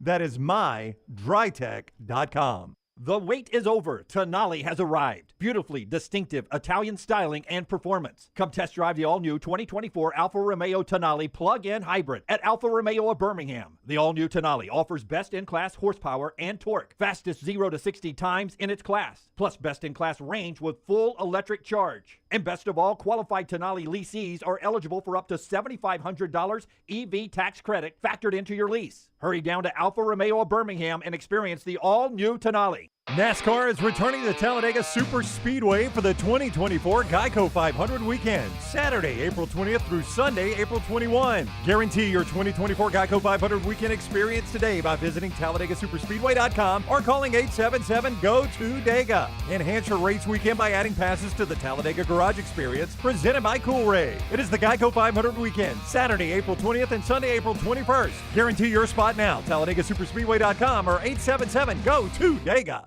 You could win a Cadillac CT5 or your share of $25,000 in free play and cash at Birmingham Racecourse Casino. The more you visit, the more chances you have to win. Play the latest, most exciting games around with fun bonuses and big jackpots. You can be a winner too. Come win your share during the Cadillac CT5 and $25,000 giveaway at Birmingham Racecourse Casino. Drawings April 5th and 6th. Located off I-459, exit 31, Derby Parkway. Must be 21 or older, must be present to win. Hey, Lance Taylor from The Next Round to tell you about one of our favorite places for breakfast, lunch, and dinner. That is Hamburger Heaven since 1982. Hamburger Heaven has been serving Birmingham's best hamburgers, cheeseburgers, French fries, hand-spun milkshakes, and sandwiches made fresh to order. All of their ingredients are fresh and prepared daily. This includes their beef, always fresh, never frozen, hand-pattied each and every day. For breakfast, lunch, or dinner, visit any of the 4 locations, Highway 280, Irondale, Gardendale, and Homewood. Jim Dunaway, Lance Taylor, Ryan Brown, and Rockstar. Live from the Birmingham Racecourse Casino Studios, The Next Round, presented by Bud Light, is on now. All the portal talk that'll happen over this week will drown out some of the recruiting conversation, but both happen at the same time. Alabama picks up 4-star linebacker Jaden Harmon from Rome, Georgia over the weekend. He picks Alabama over Clemson, Ohio State, and Tennessee, part of the Kalen Deboer recruiting class for 2025, Brownie. All right, let's talk some Alabama A-Day. Tyler Watts, the analyst for the Crimson Tide Sports Network, friend of ours, and was there. What is up, Tyler? How are you today? I'm doing well. How are y'all? Appreciate y'all having me on, and everything we're about to talk about. I certainly hope that the transfer portal opening up tomorrow doesn't negate all these names we're about to discuss here. In other words, there would be some concern if you're an Alabama fan that some of these players, Alabama players can hit the portal like anybody else. You're concerned a little bit that that Alabama could lose a few? I feel like Nick Saban at a press conference podium right now. Jim, that's not what I said at all. I don't know why you're trying to start crap. It's good you guys are back in midseason form. You people in the media.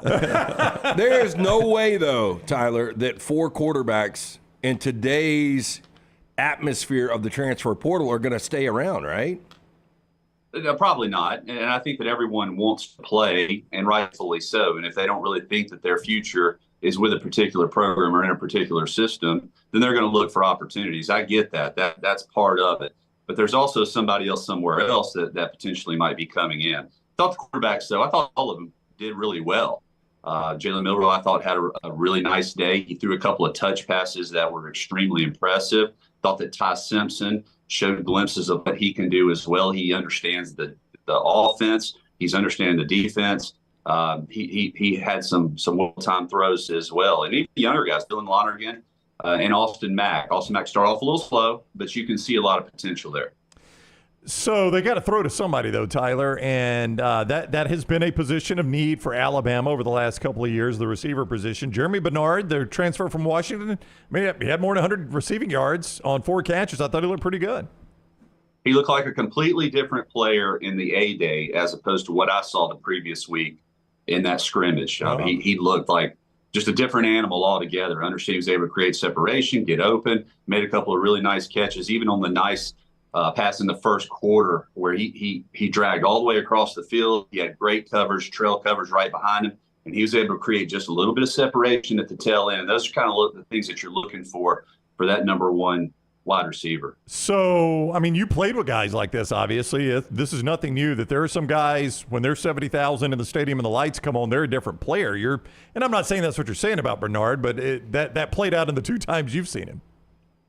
Well, but A-Day is completely different than even a controlled scrimmage. Controlled scrimmage, they're trying to give different looks to different players, and you never know exactly what the coaches have in mind of what they're trying to accomplish. So just because he went out in the scrimmage the week before, only had 1 or 2 catches and didn't do a whole lot, you can't really take anything away from that. Quite honestly, you can't take a ton away from the A-Day as well, because you never know what they're truly trying to accomplish. But I thought that he showed some instances where he could really step into that. We don't know what's going to come onto the roster, but they have enough pieces at the wide receiver position, in my opinion, that can create a lot of havoc for defenses.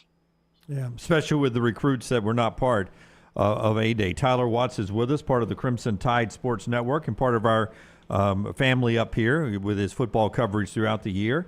When we do Talk of Champions every week on our platforms, we enjoy Tyler's observations. I'll keep it simple. I'll just ask you, other than what we've discussed so far, tell me something else you were impressed by. So I could sit here and name players all day long, but you were there and you have a football eye. What else impressed you about this team Saturday and the other stuff you've seen all spring long? Sure. So the running backs are salty. I think with Justin Haynes and Richard Young and Jan Miller, you have a group of running backs there that can really take over a football game. They're physical. They did a lot of really nice things out of the backfield, going in pass routes. Did a good job blocking on the edge on these speed sweeps that we're seeing a lot of. So that's a dynamic group. And we know in years past, you always need 2 or 3 guys that you can continually rotate throughout to keep them fresh for now an extended season, as it's going to reach into the depths of January potentially, and hopefully, quite honestly. Another thing was the offensive line, believe it or not. I thought that they played well in the 2 times that I saw them this spring. Wilkin Formby, number 75, the right tackle, he had a really nice day, not giving up any pressures. Jaden Roberts, obviously, is just a man inside at that right guard position. But even Elijah Pritchett on the left side, I thought that he had a really good spring as well. He's gotten quicker. He's more physical. And James Brockermeyer, he's been consistent with his snaps. So that's a home run. We did talk about that. Nobody was digging snaps out of the dirt, it didn't appear. And that, I mean, it's an easy punchline, but that was a massive problem at big times for Alabama last year. You know, quarterbacks can handle a ball at their feet when they're expecting it. What they can't handle is when they're looking to the left or the right and the ball goes over their head. There's nothing you can do about that. You know, for the last 5 years, Alabama fans haven't had to worry about kicking. Will Reichert has been as solid as anybody in the history of Alabama football, but now you've got 3 different guys. Ultimately, who is going to be the guy, you think? I think this is going to be a wide open battle throughout the course of the summer as well as into fall camp. They just need somebody that's consistent. You need to know as an offensive coordinator, all right, I got to get the ball to this yard line for us to have a really good shot at walking away with points. And that affects your play calling with how aggressive you are and what you're trying to do. And with a guy like Will Reichert, you could do whatever you want to because you know he could hit from 50 to 55 yards consistently. We didn't see that in the spring, but that doesn't mean that these legs aren't going to get stronger. I think the longest attempt we had was 45 yards. It had enough distance, just enough distance, but it was a little bit to the right. But I think that these guys feel that if they can get the ball down to the 30-yard line or so, they're going to have a good chance of walking away with points. But they got to get stronger. They got to get more consistent, and that's just part of it. That comes with age and the weight program, the nutrition program. They're going to get better. I'm interested in your thoughts on the secondary because you have some really talented guys who came in from the portal from USC and Michigan. You have talented guys like Malachi Moore back. and then you have a lot of star, big-time recruits back there. But yet I feel like I get the feeling that they may still be looking for another portal addition back there. What did you think of the secondary? Well, one thing to take away from that, though, Jim, is this is a completely different defensive philosophy of what they're trying to do. We saw more zone coverage in the A-Day than we probably saw in the previous 15 years of Nick Saban's coaching career. It's just completely different. I think the guys are still trying to learn it. But there's so many freshmen in the secondary, and you can see the upside of what they have. They're quick, fast twitch guys, shivel their hips. They're able to get around, but it's just a different style of playing on the defensive side. And I'm hopeful and confident that the coaching staff understands where they are, what they're trying to implement right now from a base standpoint, and then we'll continue to build on that. But I thought Xavier Brown had a really good day at that corner position. I thought he showed some nice things. Red Morgan is another true freshman that has really impressed this spring. In the 2 scrimmages that I saw, he had outstanding games flying around the football, really has a knack for where to go with it. And then, believe it or not, Devontae Smith, I thought he played really well as well. Brought a couple pressure packages from the edge, did a nice job in coverage. And according to Christian Miller, was really kind of the focal point in the center of getting that defense going in the second half. They didn't start off good at all, and it was really concerning, the big chunk plays that the defense was giving up early on the first 5-6 drives, regardless of what unit was in. And according to Christian, it was Devontae and those defensive backs that said, all right, this stops now. And I think for the next 5 or 6 possessions, they forced 3 and outs. Did you notice Tyler Watts is with us, the Crimson Tide Sports Network analyst? Obviously quarterback is black jersey off limits there. So that's going to limit what you're able to do defensively. I mean, was Kane Womack able to use exotic blitzes or things like that, or did you think they just played a lot of base? It was pretty vanilla, it appeared. They brought a couple of edge pressures from secondary guys. They were filling with some middle linebackers, but the pressures were pretty vanilla, and you're hopeful that, and I'm sure that it will get more exotic as you are game planning. Yeah, we're not game planning in this A-Day. It's just we're going out there running our stuff, and it's not specifically tailored to what the opposing offense and or defense is doing. So you're not getting a true game plan understanding and grasp. You're not trying to exploit all their weaknesses. You're just running your stuff. Was it a push mower or a ride-along mower that you jacked up the surface at Brian Denning? Yeah, it looked like everybody took their 14-year-old son out there and said, let's cut this grass before the game, didn't it? You scalped it. What was going on there? The only thing missing was somebody's name. That was the only thing that was missing from that. All right, so my understanding is that, all right, yeah, the field looked like garbage. It looked awful. And believe it or not, it looked twice as bad the week before. So it was showing improvement. So they have installed, my understanding, and I'm no horticulturist, I didn't go to Auburn, but they have installed some sort of system that Augusta uses at the Masters to keep the Bermuda grass living longer. And they can force air or heat or something in there to keep it growing, keep the seeds growing. And in anticipation that they will be hosting games in January for the playoffs next year, and they want to have that nice green grass. And unfortunately, this is kind of the result of all the installation that has taken place, but it still didn't look good. It did not. Sometimes I don't want to go too deep on this, but if you go rye just for that event, like Augusta has, by the way, it can stunt the growth of Bermuda, and then your Bermuda gets screwed up. So there is it. And look, I know they got a huge budget over there, Tyler, but you probably don't want to go ryegrass just to make it look great for the spring game if it's going to affect the Bermuda for August and September and later into the year. But just you tell us, you played the game.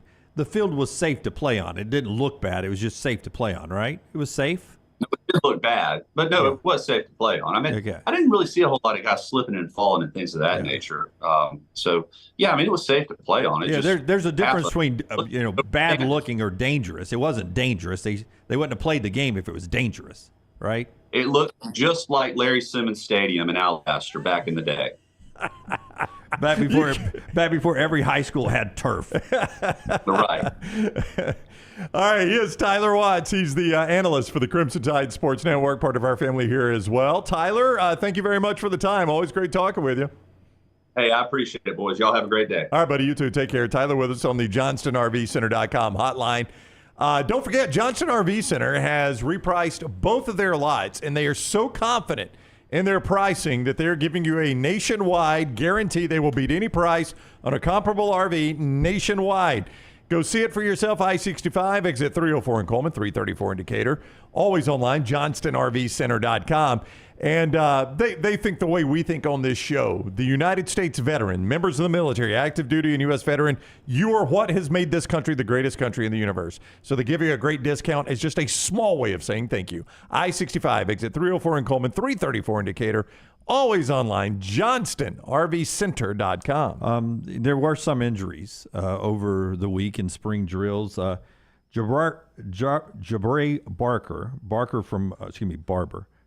Barber from Troy, who was going to be through camp so far. Texas A&M's maybe one of their best threats. Had a great year at Troy and is at Texas A&M. He has an injury and is likely going to miss months. They are not calling it a year yet, but a bad injury for Barber there, who did great things down at Troy. So you just always hope you escape spring healthy and get to those summer and fall workouts before the season. Not the case for Barber there at Texas A&M. Yeah, and I don't want to necessarily just bring it back to Alabama, but on that front, during the game, Molly McGrath reported in her conversations with Kalen Deboer about Jalen Hill does not sound great at all. Yeah. Maybe could be back for the end of the season, but is likely going to miss everything. Major leg injury. If you don't remember that happening earlier in camp. Yeah, and was using the aid of a walker there on the sidelines, and that is terrible news because that's a position where there's playing time to be had there, and Jalen Hill showed flashes of being able to be one of those guys for Alabama. So you hate it for that kid, man. Yeah, if you don't remember the start of the schedule for Alabama, it's Western Kentucky at home, South Florida, who gave Bama troubles last year but is an improving program at home.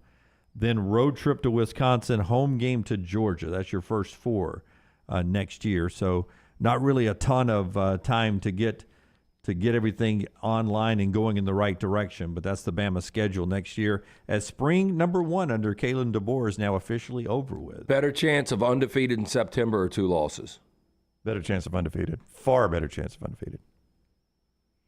I would say undefeated, but I mean, Georgia's in September too, right? It is. I mean, but that's one loss. Yeah. On the road to Wisconsin is not a gimme. It's not a gimme, but Alabama's going to be a better football team than Wisconsin. Yeah, and South Florida is going to be good. I mean, 7-6 last year, and they got better each and every week. I will go back to the Alabama-South Florida game and say if Alabama had started Jalen Milroe, they win that game going away. That game was Nick Saban making a point for a lot of people.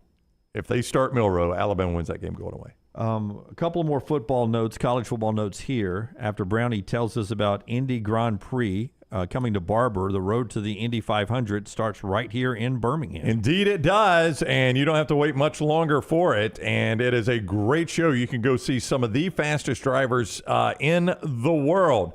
Names like Dixon and Castroneves and Newgarden. They're going to put their skills to the test with one goal in mind, and that is victory. Country music superstar Riley Green going to be there as well as the Grand Marshal. He'll give the most iconic command in racing, start your engines. It is the Medical Properties Trust presents the Children's of Alabama Indy Grand Prix. Powered by AmFirst, the Barber Motorsports Park. Tickets are selling fast, so get yours now. A couple other games that went on. Georgia, Carson Beck looked fine. Dominic Lovett looks like he's going to be a star at the receiver position for them this year.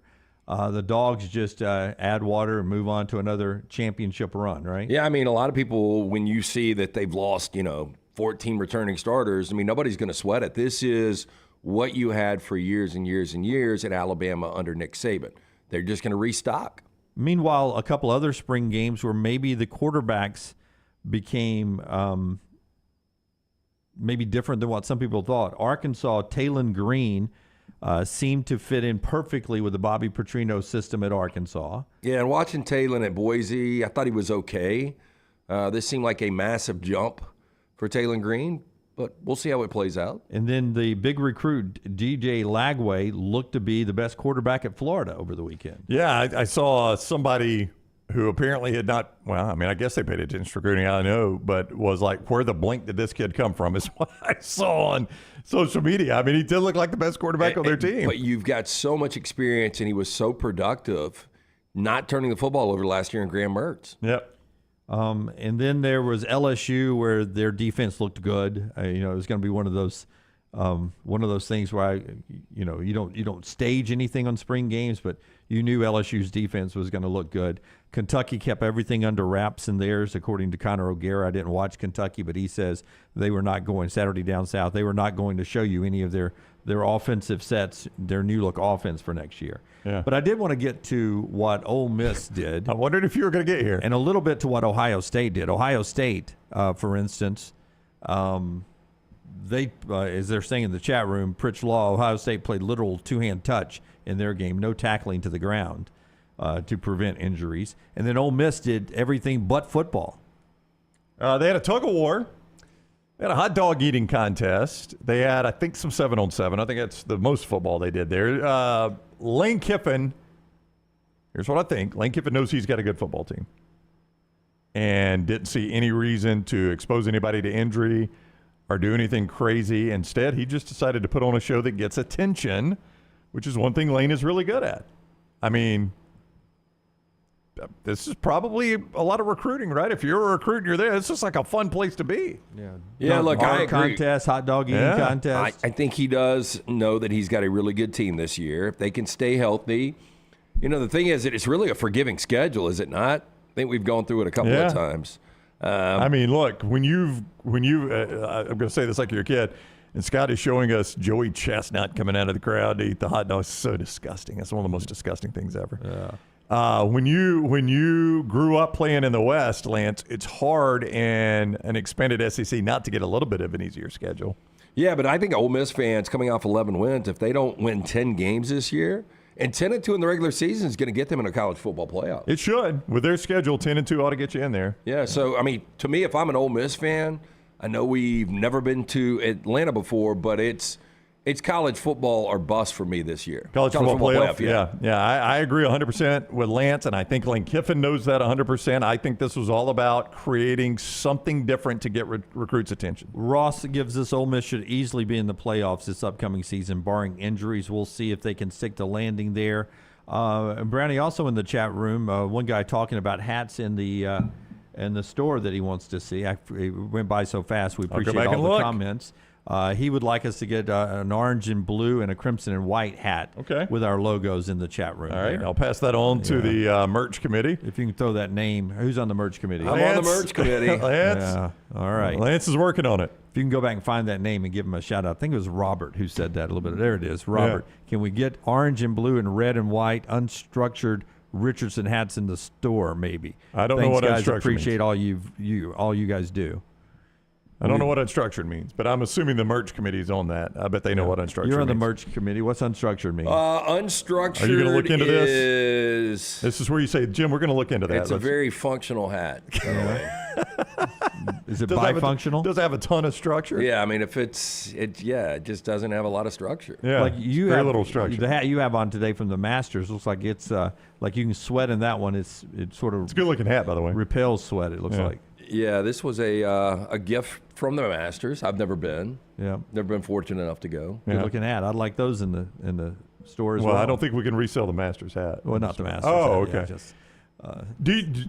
Do you think, based on what somebody asked this in the chat earlier, or said in the chat earlier, it is a shame that we don't have team playing team in spring games? I passed it. We talked about that a bunch.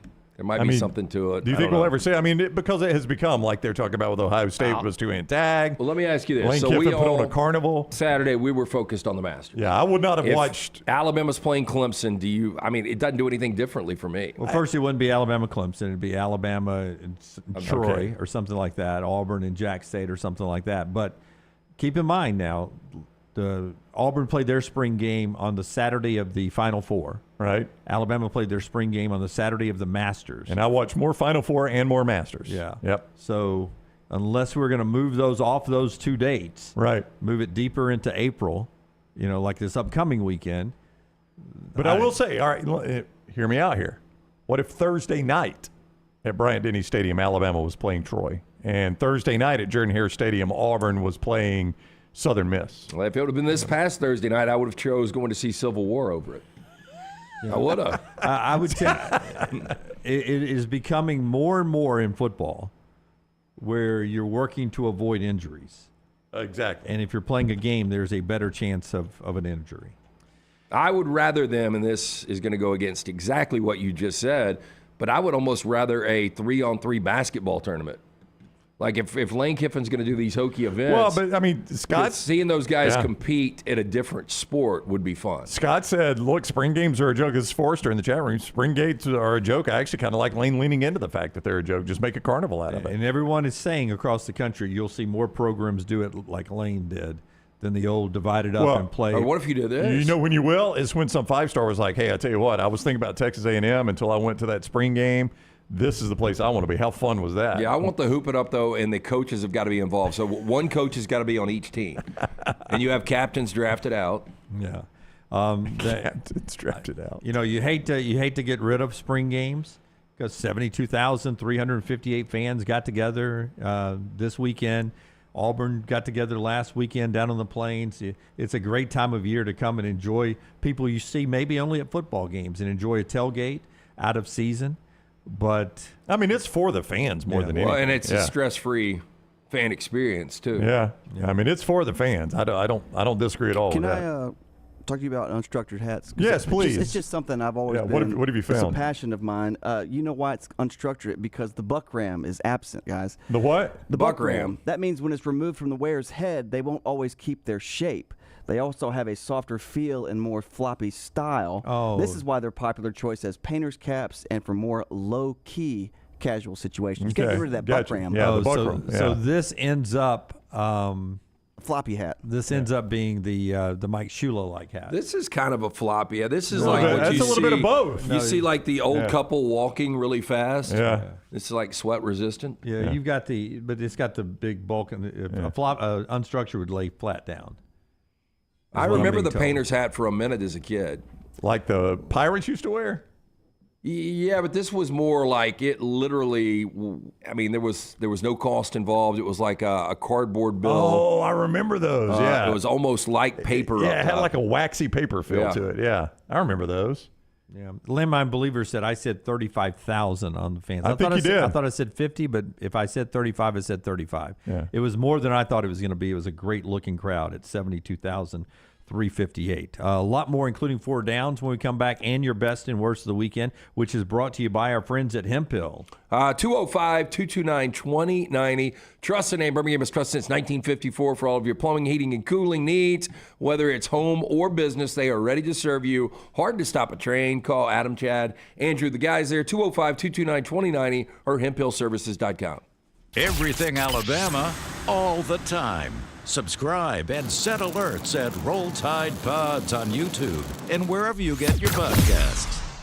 Storm season is here. Make sure you have a plan of action in place right now. Greg from Pell City and Storm Restoration Roofing should be your first call when storms hit. Insurance companies love working with Storm Restoration Roofing because of Greg Nelson's name and reputation in the industry. When storms hit, call Greg Nelson. He's local, 205-542-3531. He's the home of the free no-cost roof inspection. Greg from Pell City on Facebook, 205-542-3531. It's Storm Restoration Roofing. The road to the Indy 500 runs through Birmingham, April 26th through 28th. The fastest IndyCar drivers in the world, Castroneves, Dixon, and Newgarden, will put their skills to the test with one goal in mind: victory. Witness country music superstar Riley Green as Grand Marshal give the most iconic command in racing. Start your engine! Medical Properties Trust presents the Children's of Alabama Indy Grand Prix powered by Amherst at the Barber Motorsports Park. Tickets are selling fast. Get yours now. The region's tradition returns to Greystone, May 8th through 12th. A decorated field of players featuring some of golf's greatest names, including Ernie Els, Jim Furyk, Padraig Harrington, and defending champion Steve Stricker. Oh my goodness! All fighting for another shot at history. The legends play here. The region's tradition at Greystone. Get your tickets today. Let's face it, a home is one of the most powerful assets you can have, and our friends at Mortgage Right want to help you build wealth through home ownership. Mortgage Right is all about providing competitive rates, a variety of loan products, and a multitude of resources for a seamless home buying experience. They treat their borrowers like family and are always looking to bring more happy homeowners under their roof. See more by visiting mortgageright.com/TNR today and start living. That's mortgageright.com/TNR. NMLS 2239, Equal Housing Lender. NASCAR is returning to Talladega Super Speedway for the 2024 Geico 500 weekend, Saturday, April 20th through Sunday, April 21. Guarantee your 2024 Geico 500 weekend experience today by visiting TalladegaSuperspeedway.com or calling 877-GO-TO-DEGA. Enhance your race weekend by adding passes to the Talladega Garage Experience, presented by Coolray. It is the Geico 500 weekend, Saturday, April 20th and Sunday, April 21st. Guarantee your spot now, TalladegaSuperspeedway.com or 877-GO-TO-DEGA. Hey, you. Days warming up. Looking like spring.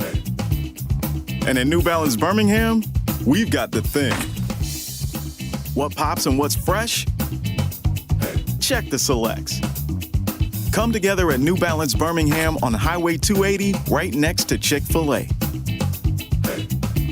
New Balance Birmingham. We got now.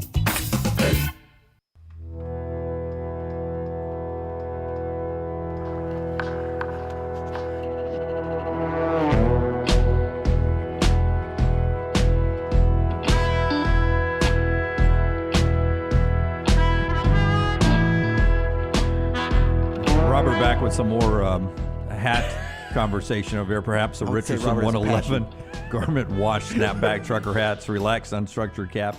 It is a very good hat. Thanks again. The Wiregrass loves them. Oh, Robert from down in the Wiregrass. Yeah, appreciate all you in the Wiregrass. We had a lot of hat conversations in the commercial break there. I love our Richardson's hats. Some of you say they hurt your head. Well, that's me. Yeah, that's unfortunately. Yeah, but I got a big head though. I like our hats. But we've done a good job with the hats. Yeah. Oh yeah, they look fantastic. Yeah. Steve Sloan did pass away, according to reports. AM golfer, legacy as a athletic director, but really as a quarterback at the University of Alabama. Steve Sloan, one of the legends in Tuscaloosa. I haven't heard that name in a long time. Yeah, it kind of disappeared a little bit. I remember he went to Chattanooga, but he was the head coach at Ole Miss and Texas Tech and Vandy. I mean, he coached around a good bit. When he was the AD, he wasn't the AD when Coach Bryant retired, right? No. I don't think so. I think he came on with Stallings, did he not? Am I right about that? Or was he on with Curry? Or it may have been Bill Curry. Yeah, Check that out. He kind of got a raw deal if he was on there with Curry. Our show being brought to you by our friends at NASCAR and the Talladega Super Speedway as we get ready for racing this week. Campers will start showing up today, and they'll enjoy the great weather all week long as we get ready for racing at the world's fastest speedway. Upgrade your experience if you already have tickets. You can upgrade to the garage area that we're walking into in the video you see right there. Bill Francis, Big Bill's garage there, where you get in the garage area with 22 teams, and you're able to see what they're doing in their cars and enjoy all the greatness of NASCAR racing. World's fastest speedway is right there, TalladegaSuperspeedway.com, TalladegaSuperspeedway.com, or 877-GO-TO-DEGA. Yeah, he was the AD with Curry and left when Curry left. Unfortunately for him as a head coach, he took some really bad jobs. Like Watson Brown probably has the worst collection of jobs ever. Steve Sloan was a very close second. He coached Vandy, Ole Miss, and Duke, and that is no shot at Ole Miss, but when he coached Ole Miss, it wasn't a great program. And Vandy and Duke have just never really been good programs. He also had Texas Tech. He had one good year there, 10-2, 7-1 in the old Southwest Conference back in the day. He went to one of your favorites done away, the Astro Blue Bonnet Bowl. Loved that back in the day. They used to play it at the old Astrodome. What years was he quarterback at Alabama, if you haven't pulled up? In the 60s, 62 to 65, back in Bama's heyday. Actually, he got drafted by the Falcons, but didn't really lock on there. So part of two national championship teams in Tuscaloosa. Steve Sloan passing. The report's coming out today there. So this portal's cranking up. And just give me your gut feeling on how you think Alabama is going to be at importing players, bringing players in, and how do you think it's going to be on losing players? Because there was a great fear when the portal closed last time that the players who were here would ride through right through this spring, and then those that did not like the Kalen Deboer switchover, this is when they would jump. It feels different right now, though, doesn't it? It does, yeah. It feels like a lot of people love the Kalen Deboer system. I don't see a lot of people jumping. I think there's going to be surprises coming in. You know, maybe an edge guy, maybe a wide receiver. I think we'll see a quarterback leave. I just don't know which one. It is weird, Lance. I mean, because Austin Mack, let's just start there. Austin Mack was the one everybody said, hey, in the 8A game of the quarterback. Somebody said the only person that looked worse than Austin Mack was the Notre Dame quarterback. And by the way, he's not even there anymore. I think he's just talking about when he's playing lacrosse. Yeah, he's playing lacrosse when he actually played against South Florida. Yeah, but the thing about Austin Mack, this is interesting. If Michael Penix would have gone out at any point against Michigan, Austin Mack was their number 2. Yeah. Now, it doesn't mean he's great, but he was their second best option. But I think Kalen Deboer is really, really comfortable with him. But if I look at that game, there was a reason, though, that Ty Simpson is 2 on the depth chart, right? Right. I mean, he's earned that spot in the spring. They didn't just put him there to be nice, I don't guess. So I would say he's earned that spot in the spring. I mean, I think, you look at Ty Simpson, what do you do if you're him? Like, I'm in great shape to be the starter at Alabama in one more year.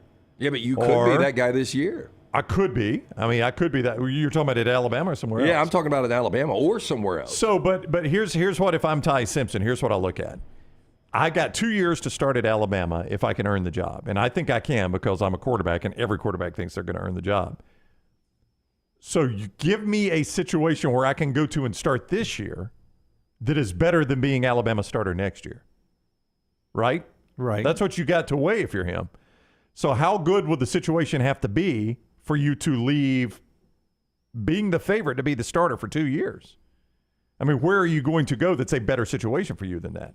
Now, it requires patience, and a lot of people don't have that anymore. I get it, Lance. But if I'm Ty Simpson, I look at it that way. Yeah, but what if Hugh Freeze called you up and said, look, I know Peyton Thorne was my guy. Yeah. But we feel like you give us a better opportunity or option to win. That's an SEC job where I'm the starter, and that's a pretty good gig. I mean, if it's an SEC job in the top half of the SEC, I do give it some consideration. But it's going to have to be really good for me to walk away from Alabama where I think I can be the starter next year. I mean, it's going to have to be a top-end program for me. Now, this is the way I would approach it. I'm just saying, or if I'm his father, I guess it would be the better way of me saying it. The way I would advise my son is let's be patient here and let's see how this thing plays out. I mean, if some mid-tier program calls me and wants me to be, like I just mentioned Texas Tech, and I like Joey McGuire, but if Texas Tech calls me and is like, hey, listen, you start day one for us, would you rather go start 3 years at Texas Tech right now or wait my turn at Alabama and start 2 years? Oh, I'd rather start 2 years at Alabama. I had to. Yeah, most people would. But kids don't have patience. They don't. Now, this is a coach's son, so I think he's probably cut from – but a lot of times the coach's son thinks he should be playing all the time, right? That's the way it was when he was growing up. I started shortstop. I started quarterback. I'm the coach's son. Cut 8 rock star Kirby Smart finished up his G-Day game over the weekend. They'll be number 1 or number 2 when the polls come out in August. Yeah, probably number 1. Or Ohio State will be in there. But Kirby, collar popped, gets asked the question about his level of concern of losing. He's got a roster that's stacked with players. Just like Alabama used to have with Nick Saban and still trying to do that with Kalen Deboer, Kirby's got that roster stacked. And with the portal open, is he worried about losing players? What is your level of concern about other teams coming for your guys? I'm not. I don't really. What can I control it? No, I can't. So I don't. If I concern myself with things I can't control, I won't live long. I mean, there's just too much out there. So it's really one of those things where it's like, do you want to be here or do you not? Because they know how we do things by now. They all know. They said that was the easiest practice we've had all spring. So they enjoyed it thoroughly. And if guys want to be somewhere else, I have no control over that. I like that approach. Why worry about things you can't control? Even things you can't control, worrying about it doesn't change it. But, there's nothing Kirby can do. It's a great philosophy. Tough to live by. It is hard. But what can Kirby do more than what he's done to keep a guy? I mean, I think that's what he's saying is if there's a guy who wants to leave, I've done everything I can to keep him, or I want him to leave. One of the two. I would say, though, for fans, they don't have that same attitude. They worry about everything. Yeah. Right? Right. The coach is on the inside, and he knows. He knows that. Yeah, but if you're a Georgia fan, don't you just trust what Kirby does? I do. And, like, you know, if somebody does leave, guess what? They've got another 5-star sitting right there. But Birdie's bringing up something real quick. Yeah. He says, don't forget SEC can't transfer to SEC in this window. Is that still true? Because I thought this is the first late portal window we've had where there's no restrictions on how many times you transfer. Is that still a rule in the SEC? I think so, but I think you can appeal it. I don't know that the SEC is going to be as lenient as the NCAA is. It feels like anymore in the NCAA, if you just file an appeal, you get approved to go wherever you want to go. But I mean, I just think if I'm Kirby Smart, again, or if I'm a Georgia fan thinking of Kirby Smart, I look at Kirby Smart and say, if a guy leaves and Kirby wanted him to stay, Kirby did everything in his power to get him to stay, right? Yeah. And if it's a money thing, Kirby probably gave all the money Kirby thinks he could afford to give for this kid to stay. Or Kirby wanted the kid to leave and he left. I mean, that's just my assumption. Now, you're going to have kids make bad decisions. There is nothing you can do about that. Like, if you're Kirby Smart and a kid just makes a crap decision and goes somewhere and he should have stayed at Georgia, what's Kirby going to do about that? So that's the way I would approach it if I'm a fan. What Lane thought of his spring festivities right after Brownie tells us about our friends at Bandwagon, that big-time new wonderful sports department that you have here locally that also make it feel a little retro, back to the neighborhood sports store. It will, and it is All-Star season. Bandwagon wants to help your team look their best and play their best. Whether you've got a vision for your team uniforms or you're starting from scratch, Bandwagon can help your team hit the field in style. Their friendly staff walks alongside you throughout the design, creation, sizing, and more. But it's not just uniforms. Bandwagon can create any custom apparel. Whether your business is looking for their newest polo or your all-star moms want matching tank tops, check out their website, bandwagonsports.com, for your custom apparel needs. Bandwagonsports.com. Next round, it is time to jump on the bandwagon. So we were talking about the future of spring games. Here's Lane Kiffin on his unique approach to this spring game and whether or not he thinks it's going to stick around for other people. Lane, now that you've seen this happen, the Grow Bowl games, do you think this is something that could become popular around the country in lieu of traditional spring games? I don't know. I think a lot of times with things, and it's not like I want that to happen. I don't care what other people do, and so I'm not trying to set a trend. But I think things like this sometimes in coaching, we're an old school profession, and when maybe people have had the idea of not tackling a no spring game and avoiding all that and depth charts and things that come with that. So I would think maybe people, once one person does it, it becomes easier. So, but that's obviously not my concern or motive. Coach, I would like people to keep playing spring games so we can watch all their players play in spring.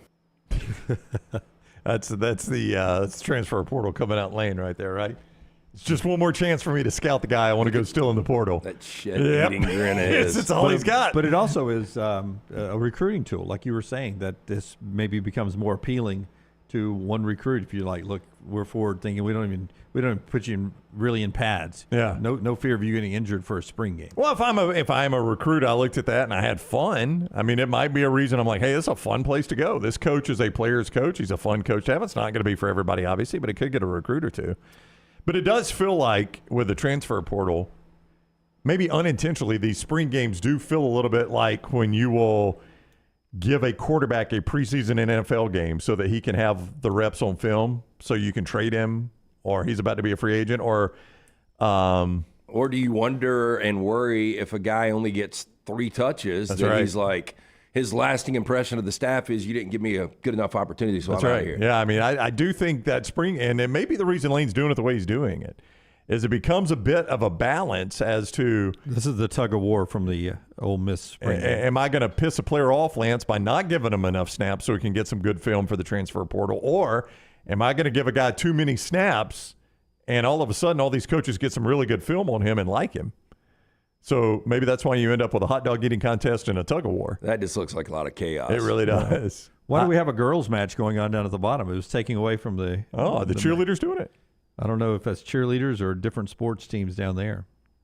I tell you, tug of war has never been one of my favorites. Last time I was in one, we got slaughtered. Oh, we got smoked. We completely got worked. Yeah, well, they suckered us in. They When did. We got that first pull, and I was like, all right. All right, look we at got us. this, we got this. And then when they said pull, it was game over. And I knew I was doing nothing. I thought, man, Lunsford is killing it back there for us. And then they pulled, and it was over with that quickly. Over. All right, 4 downs when we come back, and then we'll talk more college football as we move on. What I'd love for you guys to do over in the chat room, give us your college football questions or your takeaways from spring games, whatever you're a fan of, as spring sort of winds down around these parts. Whatever college football questions you have or thoughts you have, hit us with that, and we'll get to those and 4 downs as we continue the show, being brought to you by our friends at Gutter Cap, a great opportunity to save money while improving your home. Yeah, 205-823-2212. Call Chris Stewart today. He will come out, give you an absolutely free estimate. It's a dirty, dangerous job. The last thing you want to do is get on your roof, you slip, you fall, you snap the neck and die. You're no good to the wife or kids. Cap it, don't snap it. 205-823-2212. Ask about that manufacturer warranty right now. 45% off the retail price from our friends at Gutter Cap. For more information, guttercapbirmingham.com. Everything Next Round is on demand now in the podcast section at nextroundlive.com. This hour of The Next Round is presented by the Birmingham Racecourse Casino, now featuring 7 days of giveaways with your chance to win a share of up to $125,000. The more you visit the Birmingham Racecourse Casino, the more chances you have to win. Hey, for all of your IT and printing needs, reach out to our friends at Xerox Business Solutions. Look, I'm still one of those old school guys. I print my notes every single day for the show. If you watch the show here on The Next Round, you see all the notes in front of me. From day one, Xerox Business Solutions, they've been with us here at The Next Round. Local for over 45 years. For all of your IT and printing needs, visit XeroxBusinessSolutions.com or call 205-969-3000. That's 205-969-3000. Birmingham, your back-to-back champion Birmingham Stallions return to Protective Stadium on Saturday, April 13th as they take on the Memphis Showboats. Enjoy the Fan Fest, on-field opportunities for the kids, and elite professional football. There is something for fans of all ages. Tickets start at just $22. You can buy yours today at theufl.com. With only 5 home games this season, don't miss your chance to cheer on your Birmingham Stallions. Let's pack Protective, Birmingham. Start your day online with our website, nextroundlive.com, for the latest videos, podcasts, and college football stories. It's also a great way to stream the show or shop in the Next Round store. Stay connected by visiting nextroundlive.com. Stop by the New York Butcher Shop and pick up the finest in certified Angus prime beef steaks and burgers, premium pork chops, ribs, and all-natural chicken cut to order just for you. Their chef-prepared entrees and side dishes are the perfect dinner-to-go choice for your family and are ready to heat at home. With a great selection of fine wines and desserts, the New York Butcher Shop is your one-stop dinner shop. 2 locations to serve you, Cahaba Heights and on Highway 119 in Greystone. The New York Butcher Shop, rare quality, well-done service. NASCAR is returning to Talladega Super Speedway for the 2024 Geico 500 weekend, Saturday, April 20th through Sunday, April 21. Guarantee your 2024 Geico 500 weekend experience today by visiting TalladegaSuperspeedway.com or calling 877-GO-TO-DEGA. Enhance your race weekend by adding passes to the Talladega Garage Experience, presented by Cool Ray. It is the Geico 500 weekend, Saturday, April 20th and Sunday, April 21st. Guarantee your spot now, TalladegaSuperspeedway.com or 877-GO-TO-DEGA. The region's tradition returns to Greystone, May 8th through 12th. A decorated field of players featuring some of golf's greatest names, including Ernie Els, Jim Furyk, Padraig Harrington, and defending champion Steve Stricker. Oh my goodness! All fighting for another shot at history. The legends play here. The region's tradition at Greystone. Get your tickets today.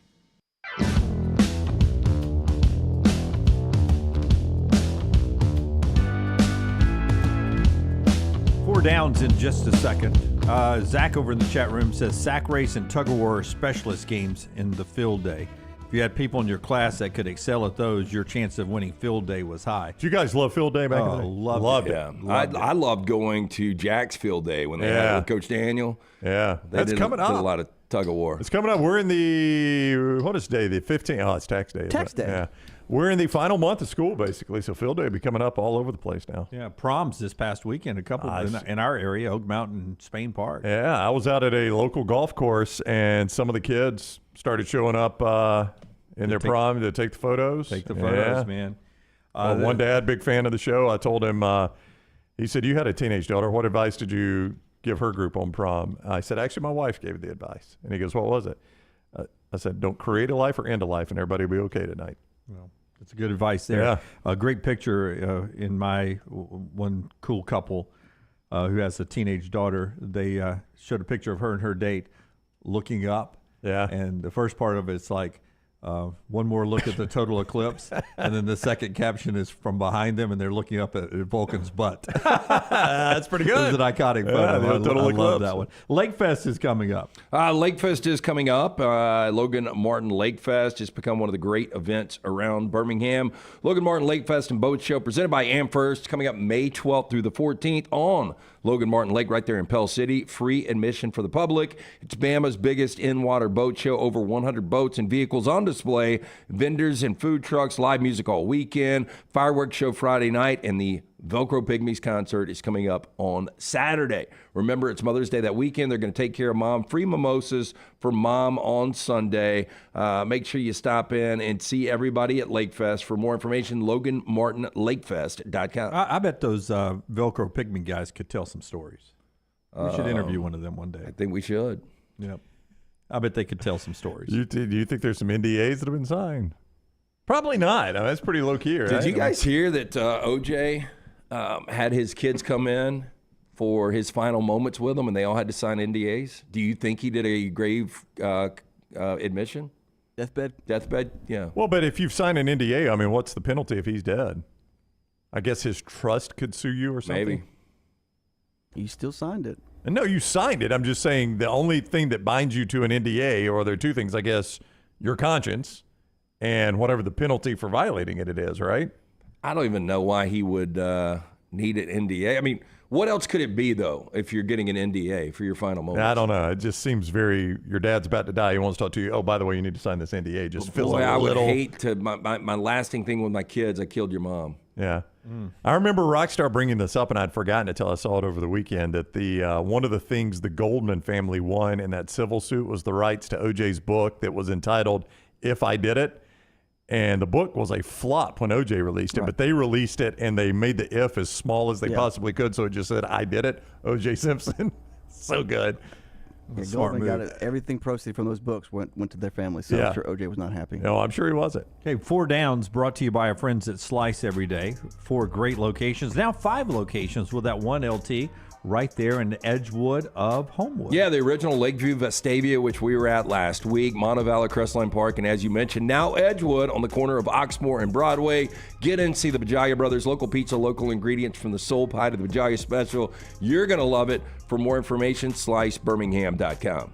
First down. Okay, for whatever reason, I thought yesterday was the 15th, and I thought today was the 16th. Oh, no. So we've got celebrity birthdays for April 16th. Dunaway version. Yeah, this is Dunaway. He always gets them a day early. I've done that before. Okay. Well, this is a submitted from one of our friends. Sent me this text yesterday, so I said, we'll use it on 4 Downs. It's from our buddy Brian.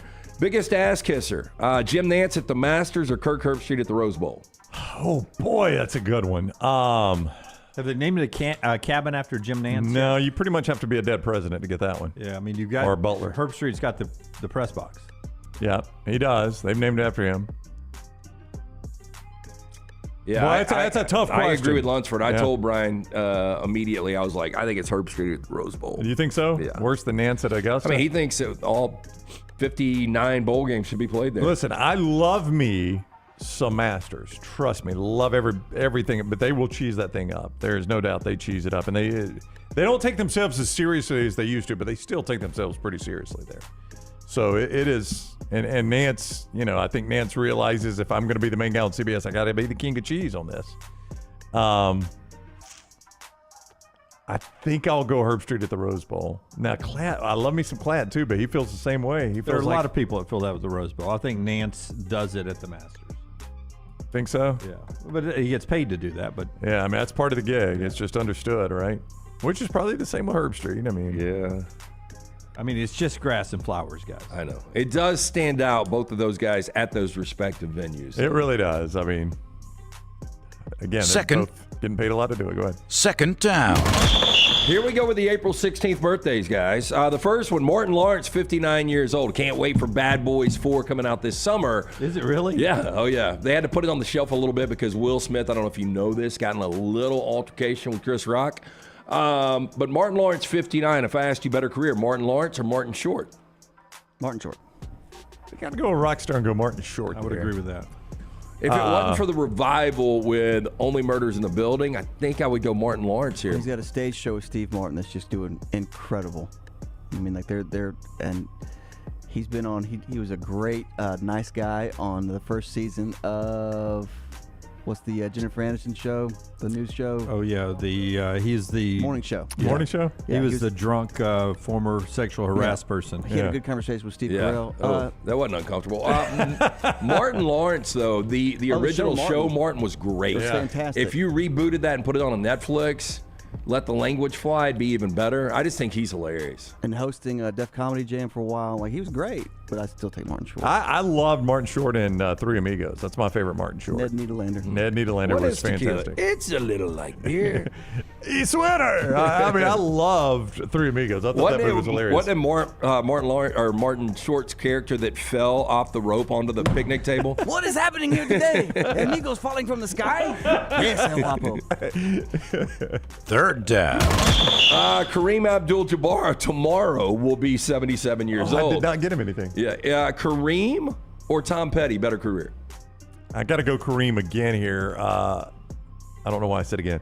I got to go Kareem here at Dunaway. I mean, for a long period of time, all-time leading scorer in the NBA. I love Tom Petty, one of the best concerts I've ever been to, by the way. Tom Petty and the Heartbreakers. Late in his career, too, still putting on a good show. I don't think anybody pretends Tom Petty could sing very well, Rockstar. It's a distinct voice. He's got a distinct voice. Yeah, I mean, much like Bob Dylan. Yeah. They changed the rules of the game though for Kareem. Yeah. For a brief moment, there was illegal to dunk. They called it goaltending in college games because of Kareem Abdul-Jabbar. Was you could not defend it. No. Yeah. And not only was he the scoring champion forever, he won a ton of championships in Los Angeles. He was a pilot for a plane. And had a decent little acting career after his playing career. Accomplished martial artist as well at his height. Yeah, Fourth down. Kicked Bruce Lee. I forgot which movie it was, but Bruce had the big footprint on his, what is that, a gi? Yeah. On his gi. On his gi. Bill Belichick, 72 tomorrow. Got to go strong here. Bill Belichick or Bill Murray? Bill Belichick.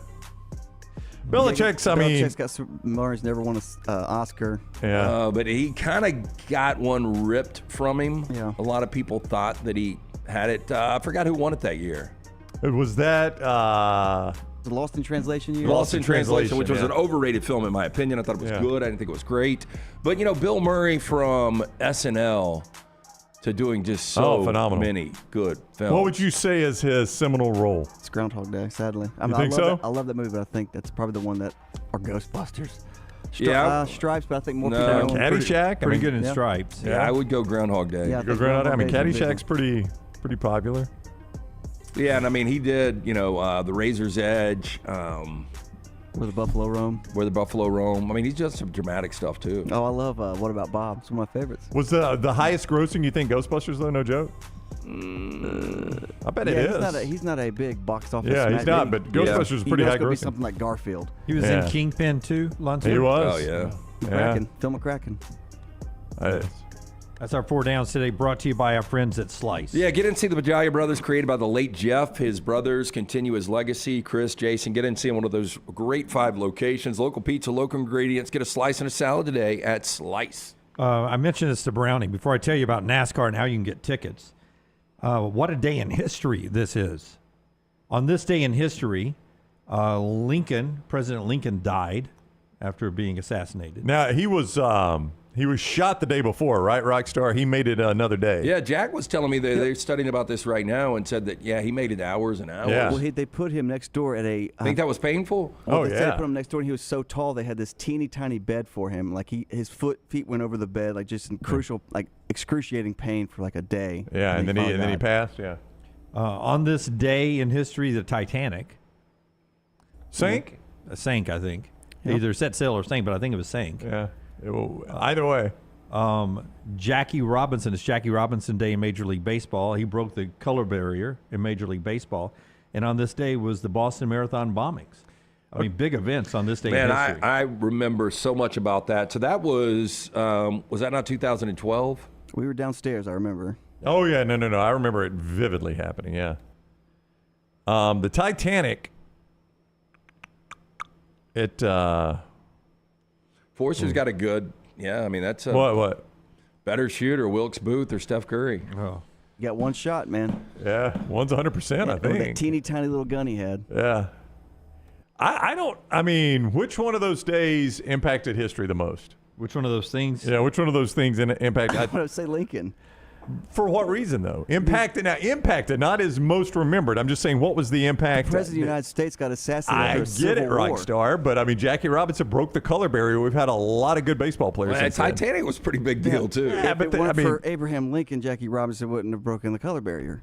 That is a great point, but him dying had nothing to do with that. Okay, let me ask you this. If you could go... It didn't. I mean, what did him dying have to do? If you could go back and tell the Titanic, tell that crew, hey, look, you guys about to hit a big-ass iceberg. Right. Or you could save Lincoln at the theater. Which one do you do? Well, I mean, you're saving far more people. I'd save the Titanic before I'd save Lincoln. Lincoln was one man. He's pretty important, though. He's pretty important, but, the country moved on. I don't know if you guys noticed this, but the country moved on after his assassination. Took a little while. I think all the reconstruction took a little while. Well, it did, but that was not about the assassination. That was about the Civil War. Well, the cruise industry has never been more popular. That's a great point after the Titanic. And the movie made over $1 billion. They don't what was the better movie, icebergs. Titanic or Lincoln? Oh, Titanic was far better than Lincoln. Lincoln was an awful movie. Now, Titanic's not great, but it's better than Lincoln. But Lincoln was better than the Jackie Robinson movie. I never watched that. Yeah, I never watched 42. Yeah. Wasn't bad. I never watched it. But if Abe had ever pulled up a pad and said, I want to sketch you like my French girls, that would have been good. Mr. President. He fought vampires, though, didn't he? He did. That's what he done his off Now, time. was it the Secret Service an offshoot from the Lincoln assassination? Didn't they say, hey, we probably need to have somebody with the president? Yeah, we probably need some sort of protection instead of him having. So that's a pretty big impact right there. Yeah. All right, that's our day in history and everything else going on. Tomorrow's birthdays. In our head. And tomorrow's birthdays, a day early. You got them here first.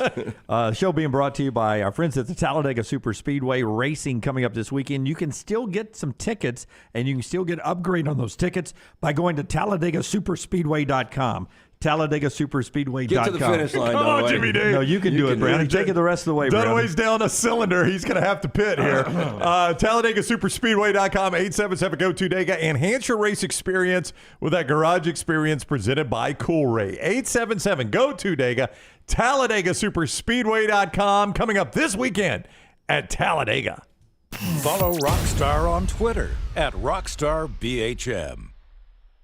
Hey, let me tell you about our friends at Urology Centers of Alabama. Compassionate and comprehensive urological care with 35 physicians, 17 locations across Alabama. Their patient-centered approach to all of your urological needs. Remember, they've got that new men's health center. It is beautiful, helping men with a wide range of sensitive male issues in a comfortable environment. You can always go online, visit urologycentersalabama.com, schedule an appointment with one of their many urologists today.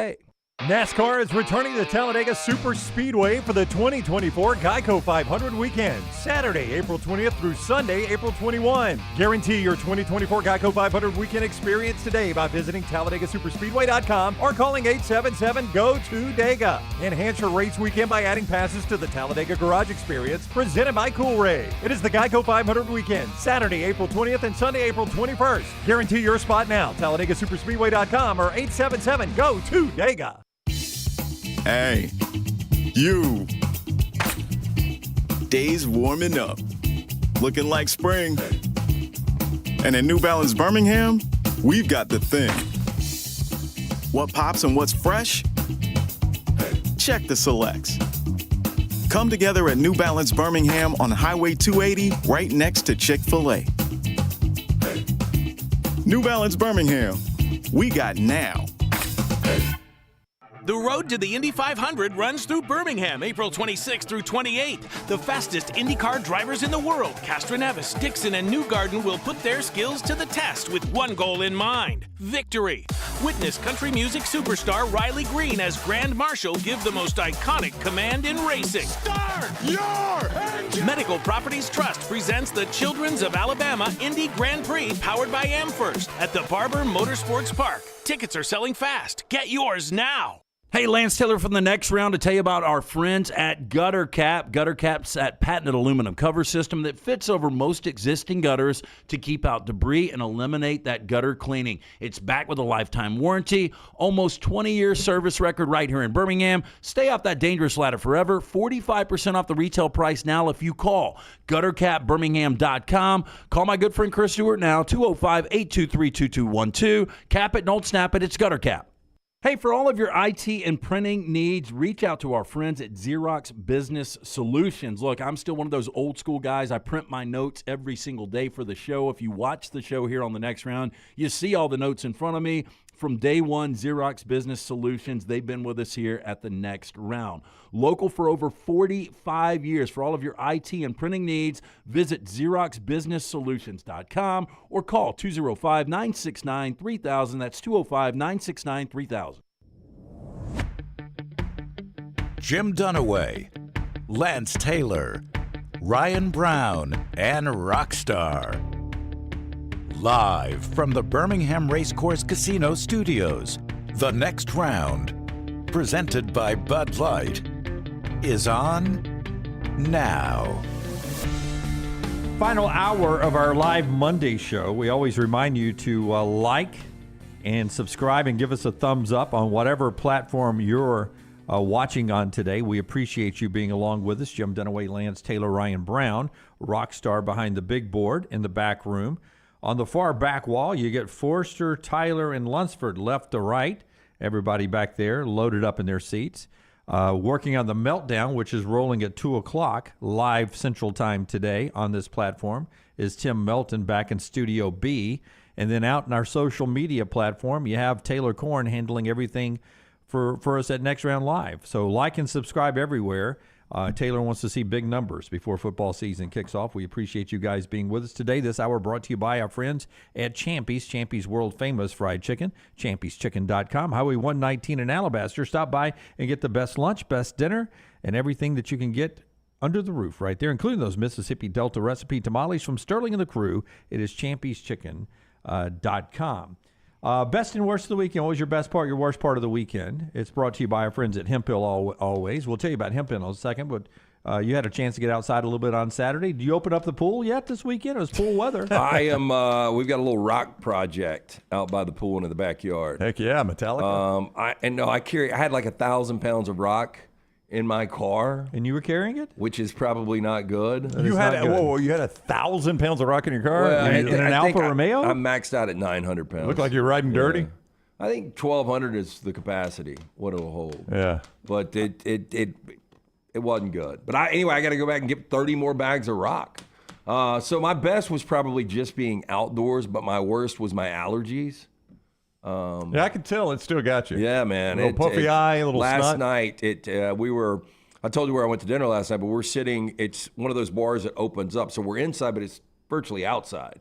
And I'd sat outside and watched the Masters all day. And by dinner, I mean, I was just, eyes were watering, sneezing nonstop. My best was it is Masters weekend, and I love the Masters. One of my favorite weekends of the year. The worst, though I don't mind at all seeing Scotty Scheffler win. I like Scotty Scheffler. I just like everything he stands for. I love the way he plays the game, but that was a pretty boring back nine. Part of it is Augusta's made the course a little too tough, which I hate. When I was growing up as a kid, you could eagle 13 and 15 without thinking, and it made it very exciting on Sunday.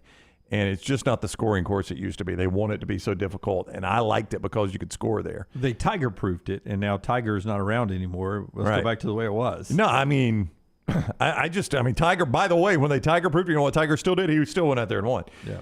It was just so much fun back in the day when a guy could shoot a 29 on the back nine and track down the leaders. I enjoyed that. Where is Phil Mickelson all-time golfer? He's top 5, isn't He's top 10. I wouldn't go top 5. I'd go top 10. If you, right now, would you say that Scheffler ends up having a better career? That's a high bar, too. Mickelson had how many majors? 6? I thought 10. I don't think it's 10, Jim.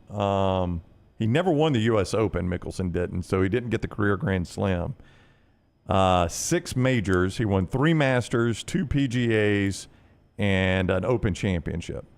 So those are his 6, and finished second or tied for second 6 different times the U.S. Open. I mean, at 27 years old, I feel like this guy, the way he hits it, and if he ever figures out the putter at the next level, like I don't know how, and I know we've done this before. I think Brooks Koepka was a guy that we talked about. But he's Rory got was one of 5. these I mean, guys. Koepka's got 5 to Mickelson 6, and I don't by any stretch of the imagination think Koepka's done winning majors. But Jordan Spieth is the guy we initially That is did correct. this with. Yeah, I thought Spieth could get into double digits, and he lost his game. So, I mean, anybody can do I that. don't think Spieth ever comes back. I'd bet against him winning another major if that's what you're Yeah, that's saying. what I'm talking about, if I bet for or against, I'd bet against him winning another major. He just lost his game. I mean, I think Scheffler could probably get there, Lance, but to Dunaway's point, I used to think the same thing about Spieth and Justin Thomas and guys like that. I think one of the reasons we've had so much parity in golf is once Tiger kind of evened out and career kind of fell apart, nobody was intimidated by any of the other golfers. You had so many great young golfers. And, when Tiger was in contention, everybody just basically tapped out. Yeah. But does it get like that with Scotty Scheffler? What's interesting about Scheffler is he said almost the same exact thing that Anthony Rendon got killed for. Now, there's an obvious difference here, right? Scheffler's winning the Masters. Rendon has been largely disappointing after being a big-time free agent going to Anaheim. Right. Going to the Angels. But Scheffler this week multiple times said, golf does not define me. Scheffler is a Christian. He's a strong believer, and he's outspoken about it, about how he's defined by his relationship with Christ and things like that. And he many times said, golf does not define me. And that's basically what Anthony Rendon said, is like, baseball doesn't define me, right? I can't let baseball define me. I guess that is a difference. I think that's a big difference. Well, but the biggest difference is Scheffler is a dominant world number 1, and Anthony Rendon is kind of a forgotten baseball player right now. I mean, that's the biggest difference there. If Anthony Rendon were playing to the level of Shohei Ohtani and said that, nobody bats an eye. Yeah, and you just wonder if that does affect Scheffler, because Scheffler was going to tap out if his wife goes into labor, no matter what the situation. And I truly believe that. Now, look, if he's walking up 18 and gets the word, he's probably like, I'll finish on out from here. But I think going into yesterday's final round, if she had gone into labor, I truly believe Scheffler would have walked. Yeah, I wonder if he was like on 13 or 14. I don't know. It would have been fantastic. It would have been a great moment of. His agent probably buries that call. Yeah, he'd have gotten from her. And a lot of people would have killed him for it too, though, Dunaway. No, it would have been a great moment of fatherhood. No, I agree with you 100%. I think it's the right thing to do. Yeah. But a lot of people would have killed Scheffler for it. He'd have gotten killed for that. I think it depends. If the wife was like, love you to death, love this family support, but I can handle this. No. See, here's the thing Brad says. Parity in golf comes from complacency. Too many good golfers to let up once you reach the top. And he's absolutely right. Everybody's aiming for you. And in a team sport, to your point, so if you let up a little bit, some other guys can pick up your slack. Let me give you some numbers. Okay. $12.7 million is what Scheffler has won on the course, for good endorsements, on the course in the last 35 days. His caddy. 35 days. 35 days, yeah. $12.7 million. His caddy, so far this year, has $1.2 million in earnings just for carrying his bag. Yeah. Just on his 10% cut of the winnings. Yep.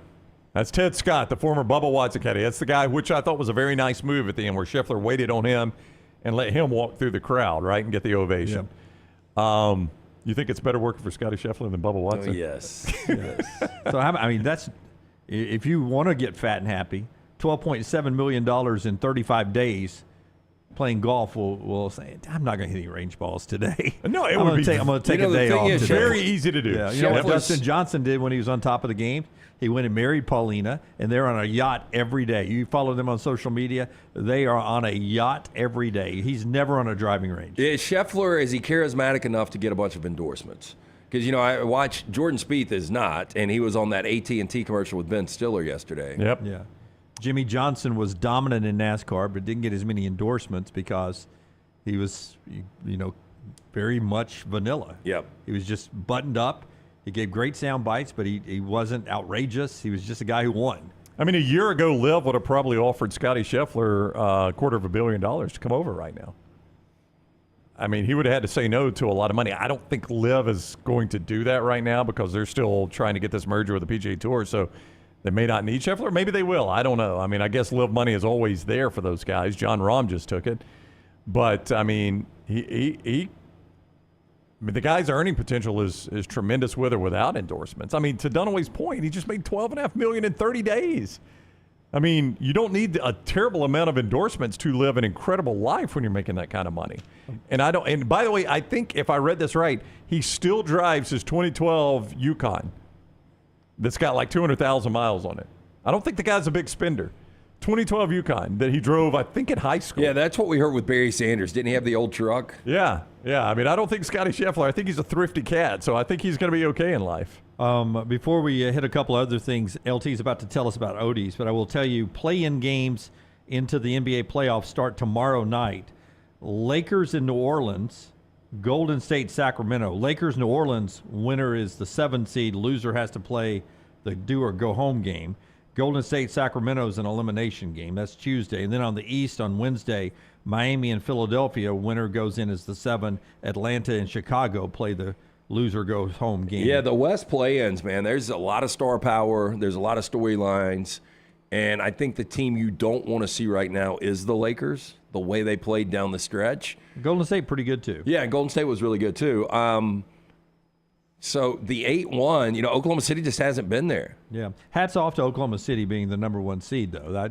That's a big role for the Thunder to get to that point. Yeah, but trust me, one of these 4 teams, whether it's the Pelicans, Kings, Lakers, or Warriors, they would much rather see the Thunder than Denver, the number 2 seed. 100%. Tell us about Odie's. Odie's Tavern, 2 great locations, the original in Crestline. There is one now right there in Edgewood on the corner of Broadway and Oxmoor. Stop in, see Will Haver and that great staff. They've been serving, Rodney Davis, the guy's been serving food for 33 years now. The award-winning wings, delicious burgers, great sandwiches, including the Diablo sandwich, ice-cold beer buckets, full of the Bud Light. Stop into one of those 2 locations today, Odie's Tavern. Speaking of basketball, we told you Auburn signed J.P. Pegues.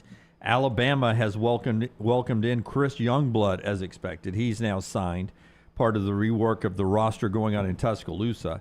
Averaged 15 for South Florida. Tuscaloosa native. I didn't know that.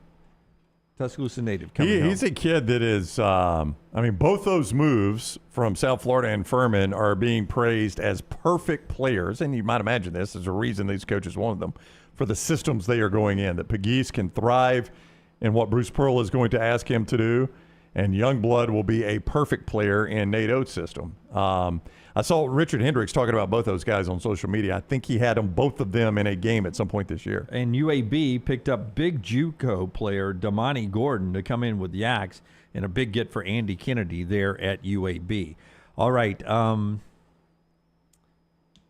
UAB's just landed another one, too, by the way, real quick. Really? In basketball? Yeah, Tyron Moore from Georgia Southern. Shout out EG. 17 points and 41% three-point shooter this year. I think that fills Andy up scholarship-wise. I think you're right about that because he hasn't lost anything, That's really. Right. Yeah. That's right. Before we get to more Kalen Deboer sound, cut number 1, Rockstar, I did want to bring up my best of the weekend. I got to spend a little time with LT at a local establishment, Avondale, down in Avondale. I know that wasn't your best of the weekend. I got to hang out. It was fun.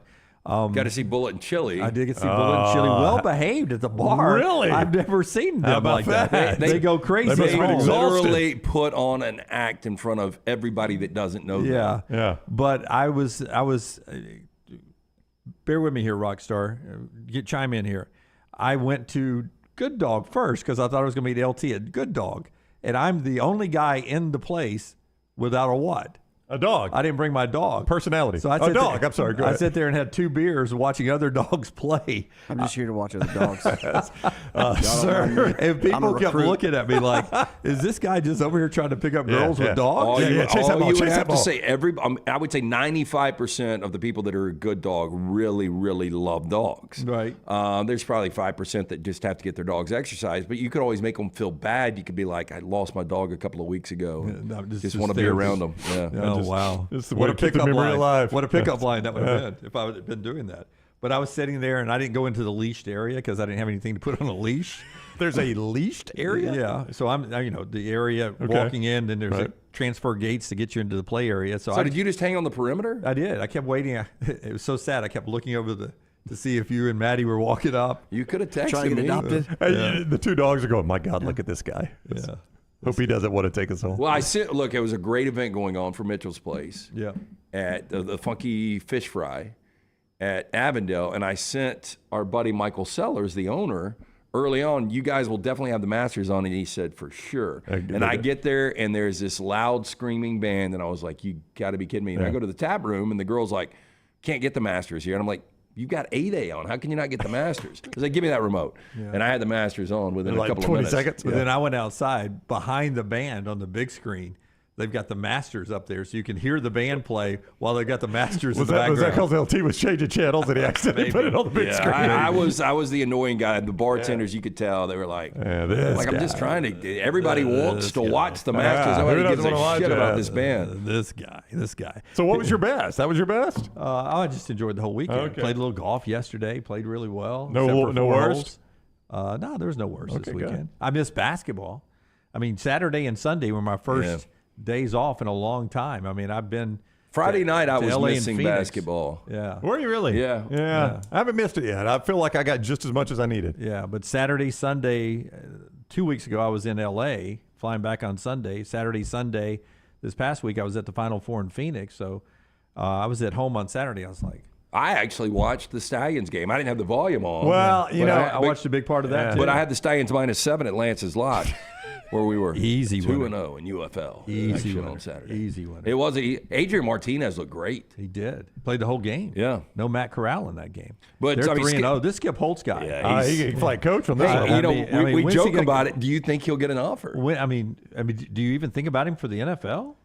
I mean, why not? That's what I'm saying. I mean, would you rather have right now, and this might sound stupid to some people, Josh McDaniels or Skip Holtz? I'd rather have Skip Holtz. You know what? It's still talent. He's coaching professional football, and he is scheming better than anybody else out there. So my fear on Skip Holtz, initially, was one of two things. Number one, that they just stacked the rosters incorrectly, and Birmingham had a competitive imbalance. You can't say that for the carryover. I know. And now into year 3. I know. Or number two, they intentionally stacked them because all the games are being played in Birmingham, and let's make Birmingham the best team. But to Lance's point, now you've had a whole nother league get mixed into this thing, right? And they've stacked those rosters, and he's still winning all the games. They seem to evaluate. John Chavis is defensive coordinator. They evaluate talent. They had, was it 9 sacks, 10 sacks in this game yesterday? It was a lot. I don't think remember it was 10 the sacks. number. They couldn't block that defensively. Yeah, I mean, and Skip, Chavis loves the blitz, by the way. I mean, he is 24-3. I mean, he's obviously knows what he's doing here. Yeah. And I don't know what he's getting paid to be. I had heard Bob Stoops was getting like $500,000 in the XFL. So I don't know in this new league, but I mean, if I'm Skip Holtz, man, I come to, they're based out of Arlington now, right? He's not even in Birmingham anymore. Yeah, they live in Arlington and they train in Arlington. So I was either coming to Birmingham or Arlington for 10, 12 weeks, make $500,000. Well, I think he's fully vested in the Louisiana system. I don't know if he is in Carolina. I'm not having to recruit. I think he is in Connecticut. I mean, he might be having, residual paychecks just flying in from everywhere. It'd take a good thing to get me away from what he's doing right there if I'm Skip Holtz. Yeah, he looks like he's having fun. I agree. They look like the best coach team every week, and that's been the case for 3 years. And it's not like he just found like a really good quarterback and they've been riding that guy. It's been a different quarterback every year, hasn't it? Yeah.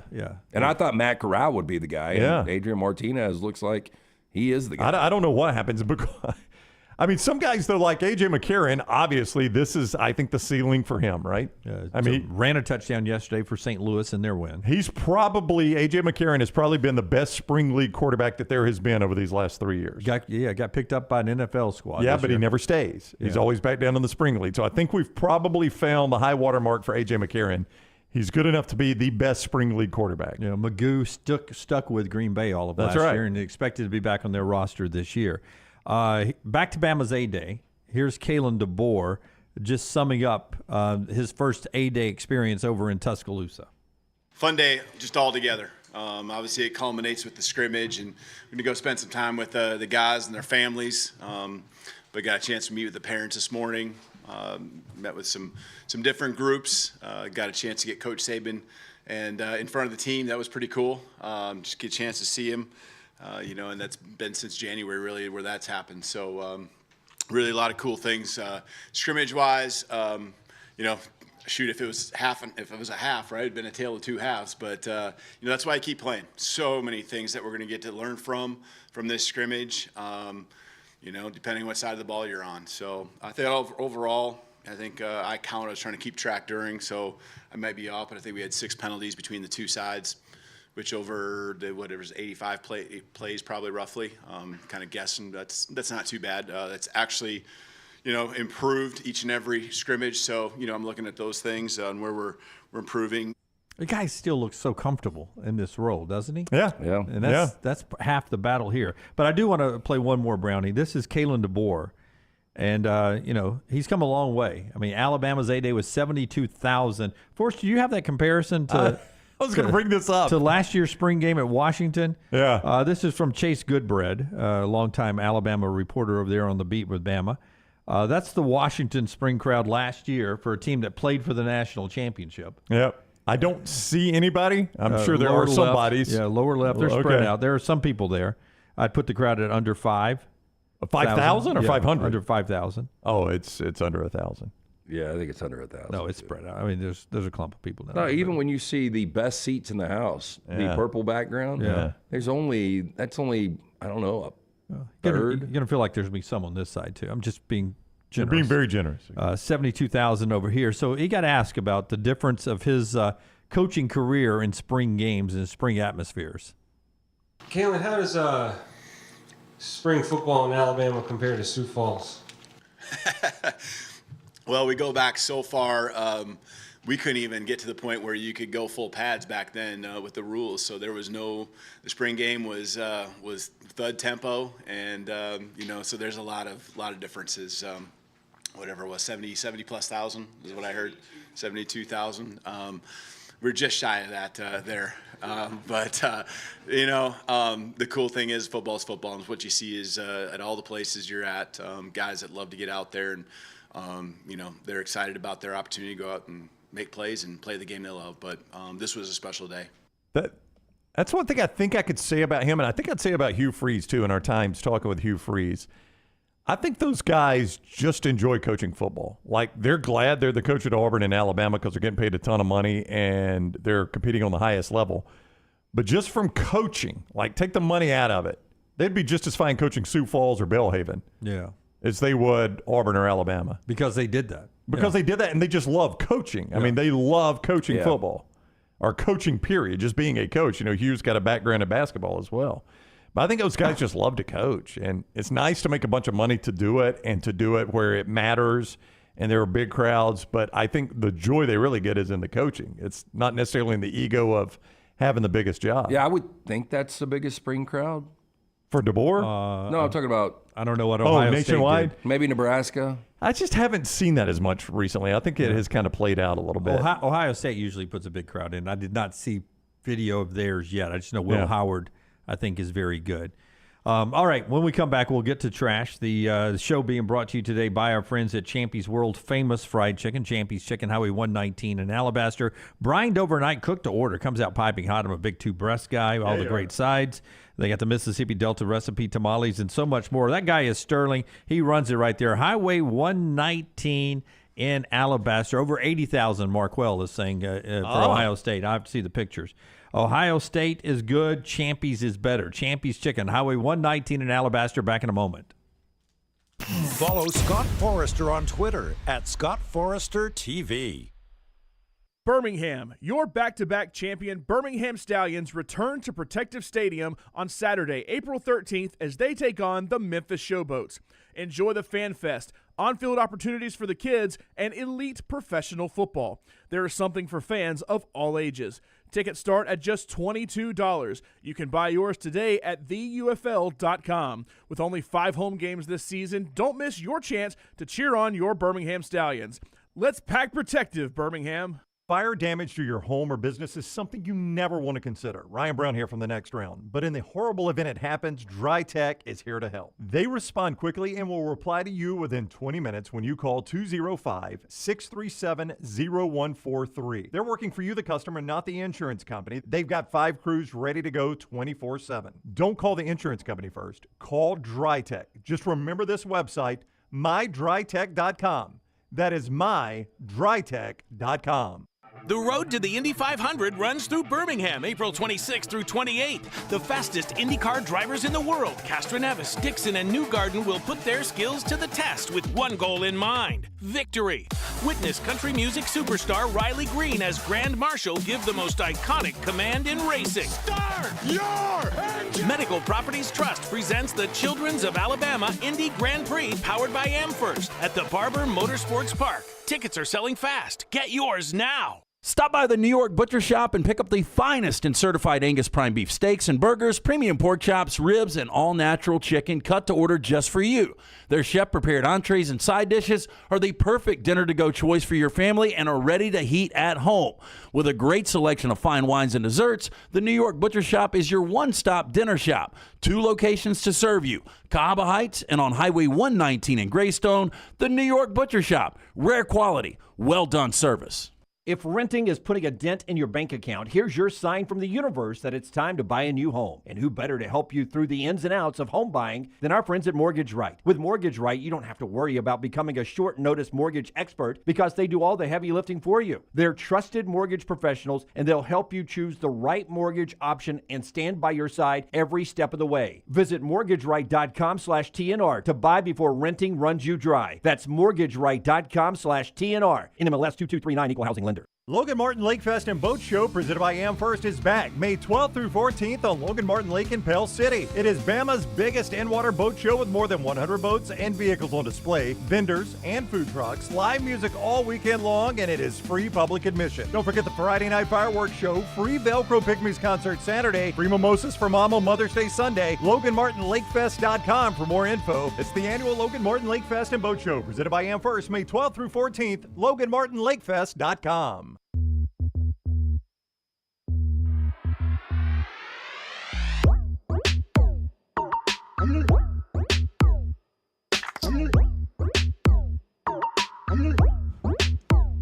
Trash time here on the next round. We'll get to that in just a second. We talked about some basketball earlier. There's still, constant movement going on there. We'll keep you updated with that. But the portal the rest of the week is going to be the big story around here in college football, incoming and outgoing. Before you tell us about Michelson, real quickly, Tua Tagovailoa or Jordan Love, who ends up getting the bigger contract if they get renegotiated now? Boy, that's a tough one. Yeah, I think it's Jordan Love. Miami is in a situation where Devontae Smith just got paid today, and Jalen Waddle is about to be up. Yeah. and obviously Smith is a 1, Waddle is a 2, but still Waddle is statistically a top 10 receiver in the league, and Miami is going to want to keep him and Tyreek Hill together. So it's going to be a unique situation with Tua where you're going to have so much tied up in Hill and Waddle.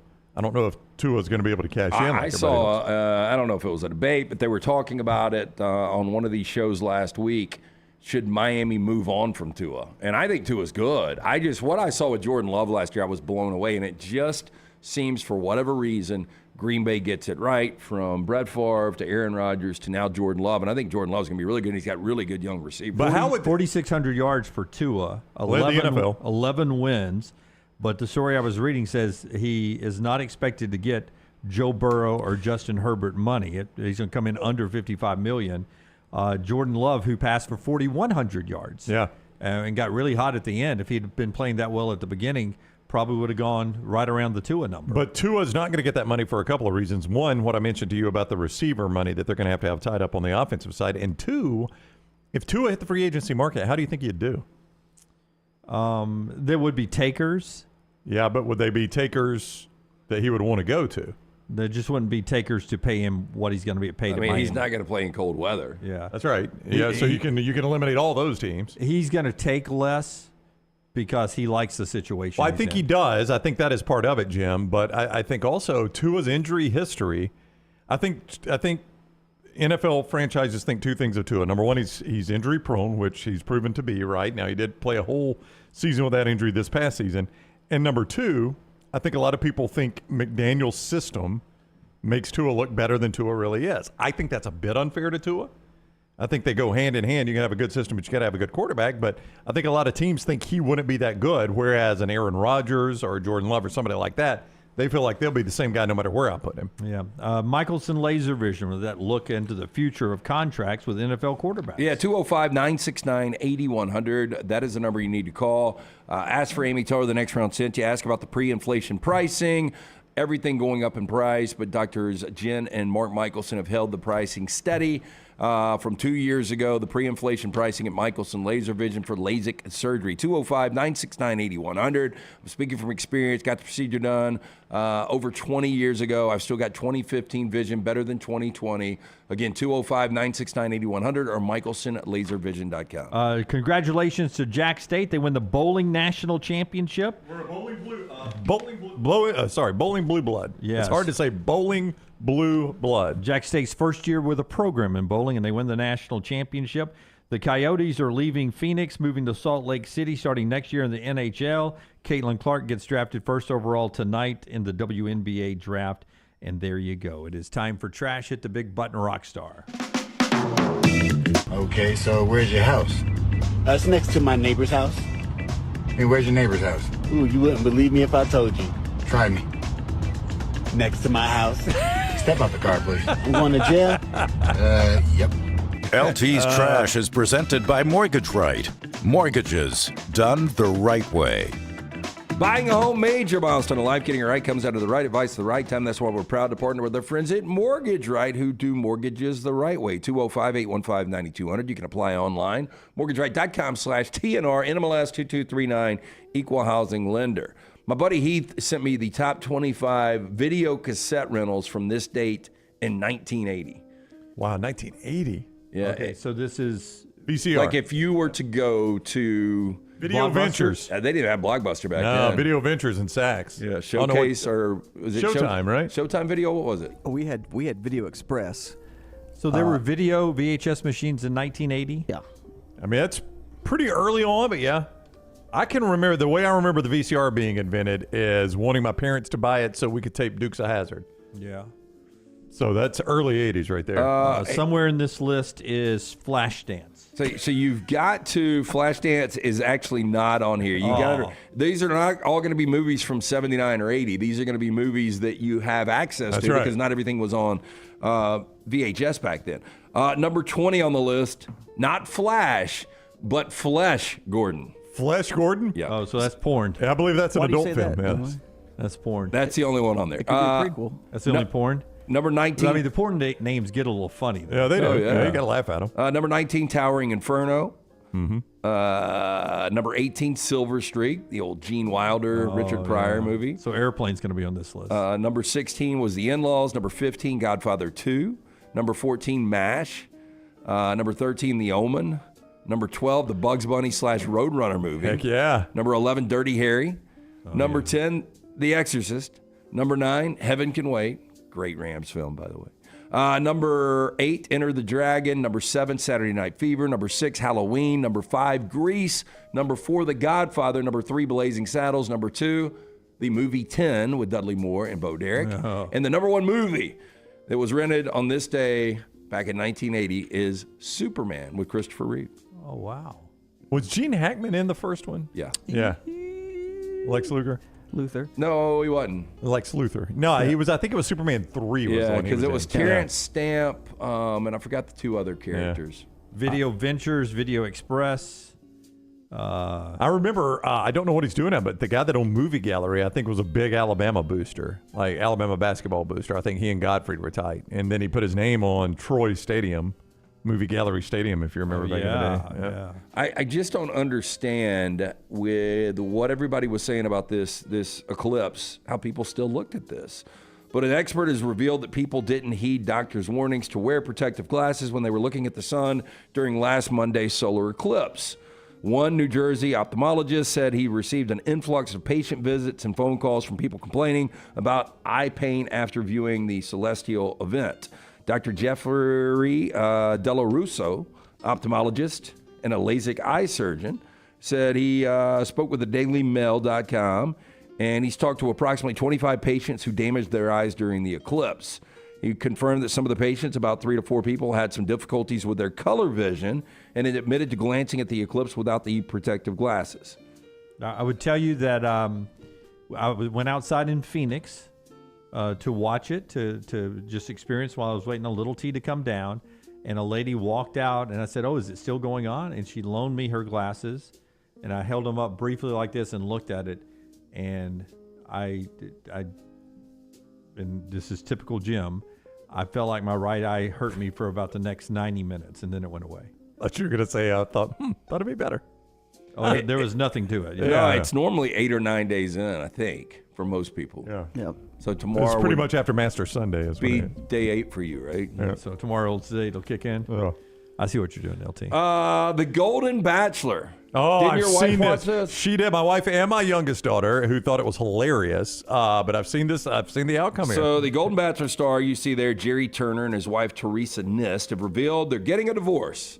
Just 3 months after they tied the knot in a dream ceremony that was broadcast across the nation. This is not as much fun without cameras. Jerry, 72, and Teresa, 70, announced the news of their split during an interview on Good Morning America this morning when they opened up about the reasons for their shock separation. I am stunned that this is not a great way to build a marriage. Yeah. Now, Jerry said, quote, Teresa and I have had a number of heart-to-heart conversations, and we've looked closely at our situation, our living situation, so forth, and we've come to the conclusion mutually that it's probably time for us to dissolve our marriage. Turns out when we weren't on a TV show together, we really hated living with each other. I agree with the reasoning. Like, they're in their 70s, and they both, like, she's in, what, New Jersey, and where does he live? Like, He's in South, I'll tell you right here, she's in Jersey, he's in northern Indiana. So the thing is, like, I got my grandkids and my kids here. I'm not moving. Well, I got my grandkids and my kids here. I'm not moving. We so really should have discussed this. They can't decide. They're just like, this isn't going to work out because both of us are refusing to leave our families. It wasn't in the script, Brown. We're not as good at this without the scripts. Bring the cameras back. Yeah, I think the way you do this, you could localize it, couldn't you?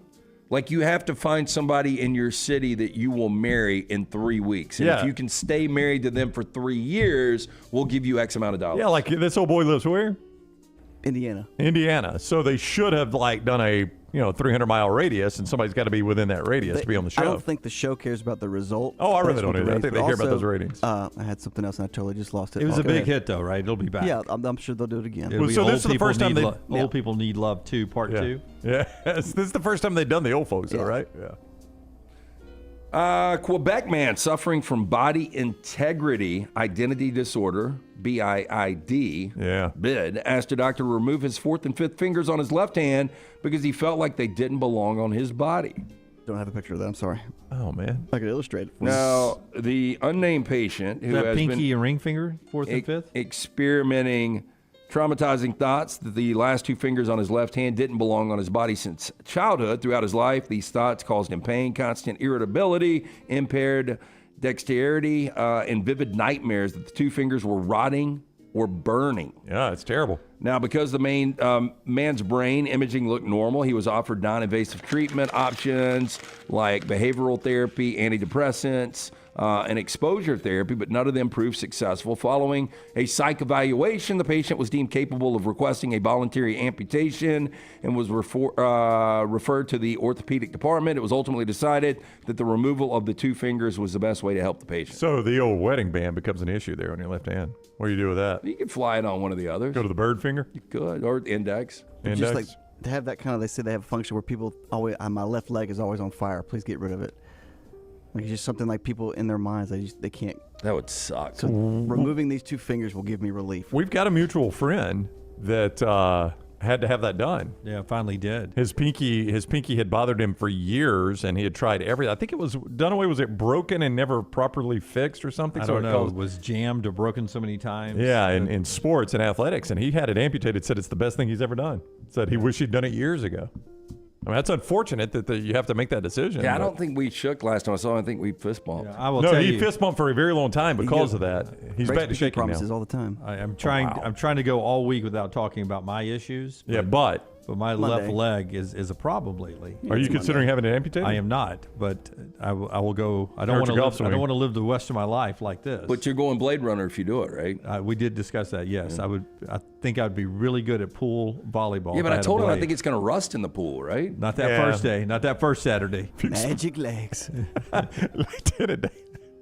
mean, titanium. What are you going to say? Spaceship. What are you going to say to Dunaway the first time he comes in? You got new legs. Magic legs. We really don't want to get to that. Dunaway, what are we doing here, though? What are you doing about this? Shut up. You sound like Maggie. No, it's probably solar, the eclipse related. No. It's the fact that I have not gone to the gym or rehab. So at some point I got to do that. This is the year of the body, too. I know. It's almost summer. I know. It's just Maggie's tired of hearing about it. I'm tired of talking about it. I am not tired of hearing about it. I want you to get well. I'm just asking, are you taking steps to get well? Aren't you going to see a doctor again soon? You have the exact. I guarantee it's an L4, L5 situation. It's affecting nerve in your leg, and if you would just go get a block or get the injection I talked about in the knee, it would help a lot. A lot of people get blocks. Have you thought about that? Has that been discussed? Thought about it all. No. Apparently, I do not have that problem, according to our fine friends at Precision Sports and Ortho. I just need to move around more. Okay. Need to exercise more, and I need to, much to Maggie's thrilling excitement, I need to build up butt muscles. I need butt muscles. How does one do that? They work out. Go to Pure Bar. Squats and stuff.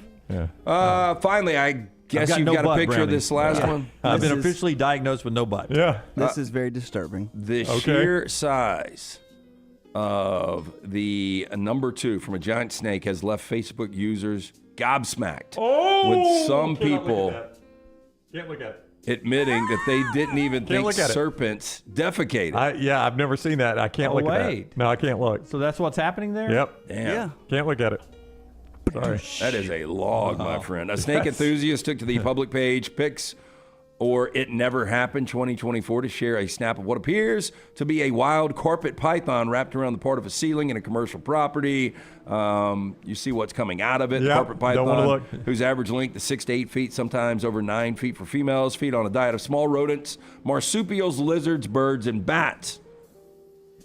Usually only importing the turtle, not exporting. Wait a minute, that is insanity. That really is. I mean, where's the head? I look long enough that I could tell you he had to feel relieved after this. Where's the head? That's up here. Yeah. Okay. And but that's not really coming out of the tail, though, either, is it? It's I guess that's where the noose is. Yeah. Wow. I never knew they did that. Well, they lay eggs, so they got to have some sort of orifice, right? I mean, it's just you see a snake. How long do you see a snake in the wild? I don't know. But your ass quickly gets away from it, right? I've never stepped in snake poop, I don't think. Well, I don't think so. No, you don't know. Maybe you have. No, that one that big. I mean, if I saw that, I'd be like, dude, Johnny took a shit in the woods. I wouldn't think that was a snake. No, I would not. That would not be my first we've got a inclination. carpet python around here. You think he went out into the weeds and told his buddies, like, you got to come back and see this one? Some snake went in the men's room afterwards. Oh, my gosh. Somebody died near. That is Trash Today, brought to you by our friends at Mortgage Right. Yeah, are you a veteran looking for a VA loan? Mortgage Right has been advocating for veterans since their company began. It's a veteran-owned, operated company committed to your well-being. They can help you find the best terms available and guide you through every step of the process. Visit their location, Highway 280. You can apply. MortgageRight.com/TNR. Call 205-815-9200. NMLS 2239. Equal housing lender. Is that worth a Bud Light poll question from Taylor? Did you know snakes pooped? Did you know snakes pooped? I didn't know that.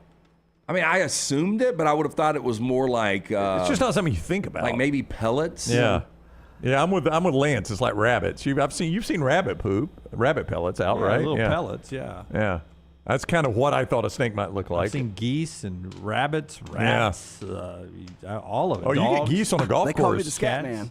You get geese on a golf course. They'll poop all over the green. Exactly. I've seen that a lot. Yeah, I saw one walking.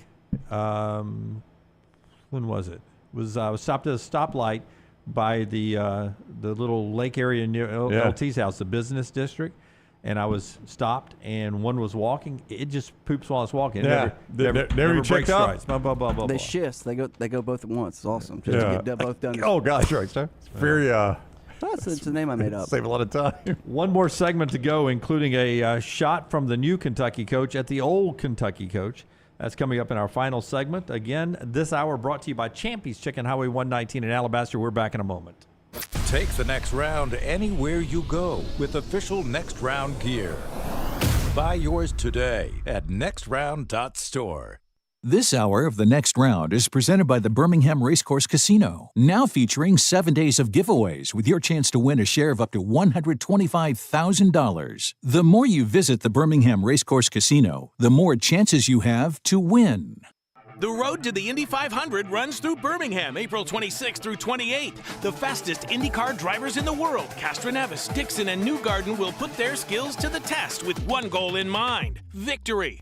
Witness country music superstar Riley Green as Grand Marshal give the most iconic command in racing. Start your engine! Medical Properties Trust presents the Children's of Alabama Indy Grand Prix powered by AmFirst at the Barber Motorsports Park. Tickets are selling fast. Get yours now. Hey, Lance Taylor from the Next Round to tell you about one of our favorite places for breakfast, lunch, and dinner. That is Hamburger Heaven since 1982. Hamburger Heaven has been serving Birmingham's best hamburgers, cheeseburgers, French fries, hand-spun milkshakes, and sandwiches made fresh to order. All of their ingredients are fresh and prepared daily. This includes their beef, always fresh, never frozen, hand-pattied each and every day. For breakfast, lunch, or dinner, visit any of the 4 locations: Highway 280, Irondale, Gardendale, and Homewood.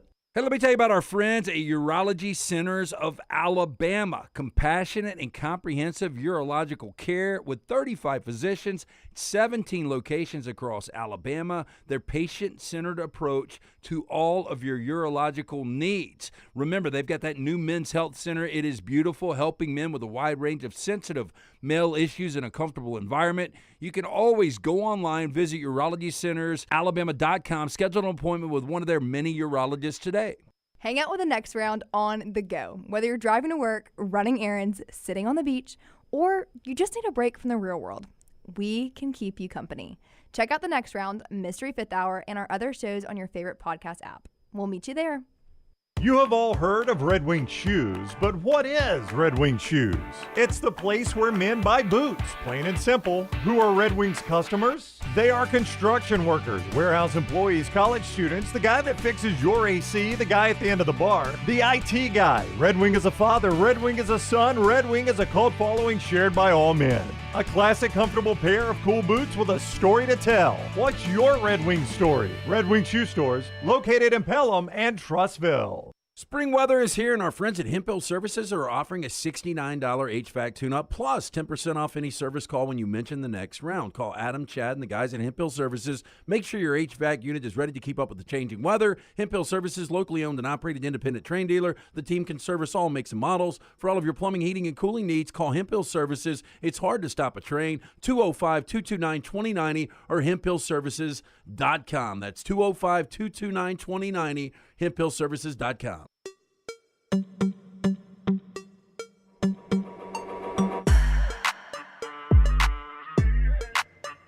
This from Hayes Fawcett, which is a great follow with the On3 Sports family on Twitter. Keeps you updated on all the signings and portal news. Georgia running back Andrew Paul is planning to enter the transfer portal, he tells Hayes and On3 Sports. 6', 215-pound running back appeared in 7 games for the Bulldogs in 2023. He'll have 3 years of eligibility remaining, so apparently the room is too full for Andrew. He's going to, if he's a Georgia player, that means he's usually a 4 or 5 star. So he's hitting the portal, and we'll see where he ends up. Be a lot of talent hitting the portal over the next few days. Yeah, does it excite you or not? I am the guy that worries. So Kirby is not. Kirby made that clear. Kirby is not worried. I'm the guy that worries. So I feel it is open for the people who went to Tuscaloosa for Nick Saban to leave, if they want to leave now in this window. And I'm hoping that the new coaching staff has won them over.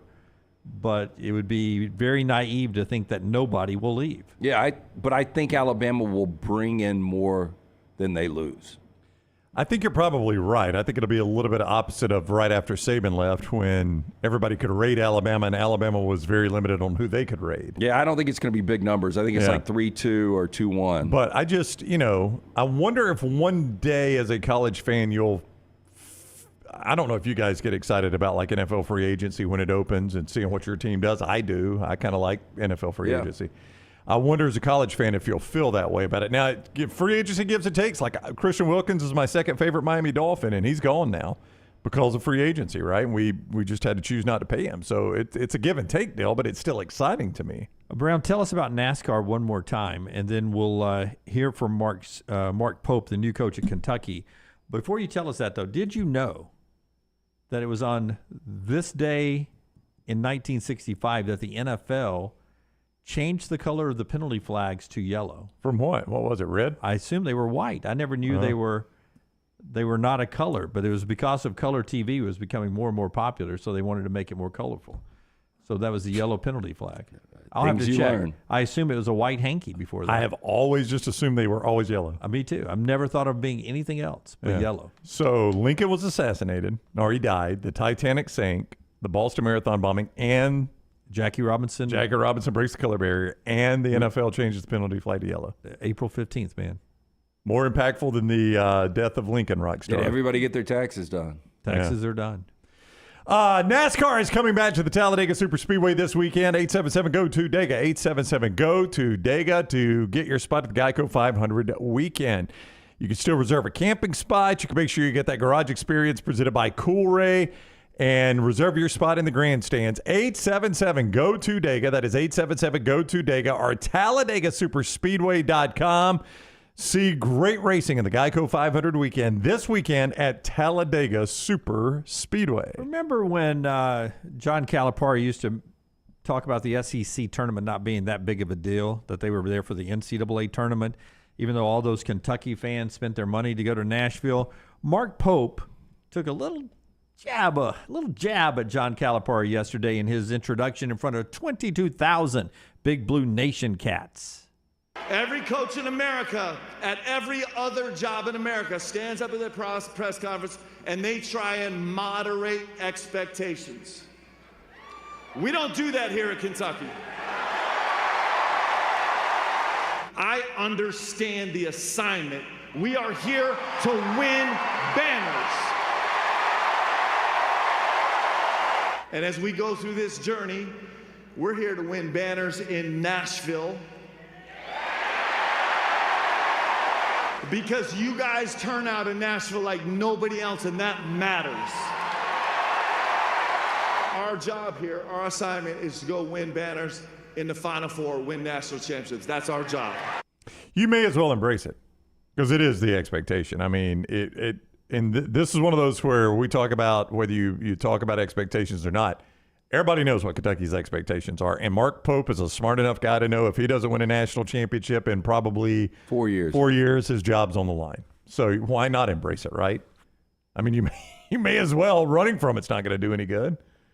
I'm surprised how much Cal caught for saying we're not here to win banners in Nashville. We're here to play for the national championship. I am too. But when you do have, like, I guess if he had won 3 or 4 national championships with that attitude, you probably don't hear as much about it. But if you got 12 to 15,000 fans spending their money every year to go to Nashville to support you, what does that say to them? Yeah. But there again, stay home, save your money, don't go to Nashville. Well, there again, if he's there for 4 years and wins 2 of the 4 SEC tournaments, but they don't win a national championship. I mean, are they going to the Final Four of the Elite Eight, or are they getting bounced by and that's the thing. Oakland? That's the thing. You got to do both at Kentucky, right? Yeah. I mean, Cal could have won all the Nashville banners he wanted, but if he never went to the Final Four, he would have gotten run out of there at some point. Never seemed over the years to bother North Carolina and Duke when they were winning the ACC tournament. No. That they go on and do well in the NCAA. No, I mean, I think the expectation is you win all of them when you're at a place like Kentucky. So, again, for Pope, he knows that. He played there. He gets it. What has been interesting, everybody's saying that I haven't seen this, I've seen it in the chat room a lot, that St. John's and Kentucky have agreed on a home and home.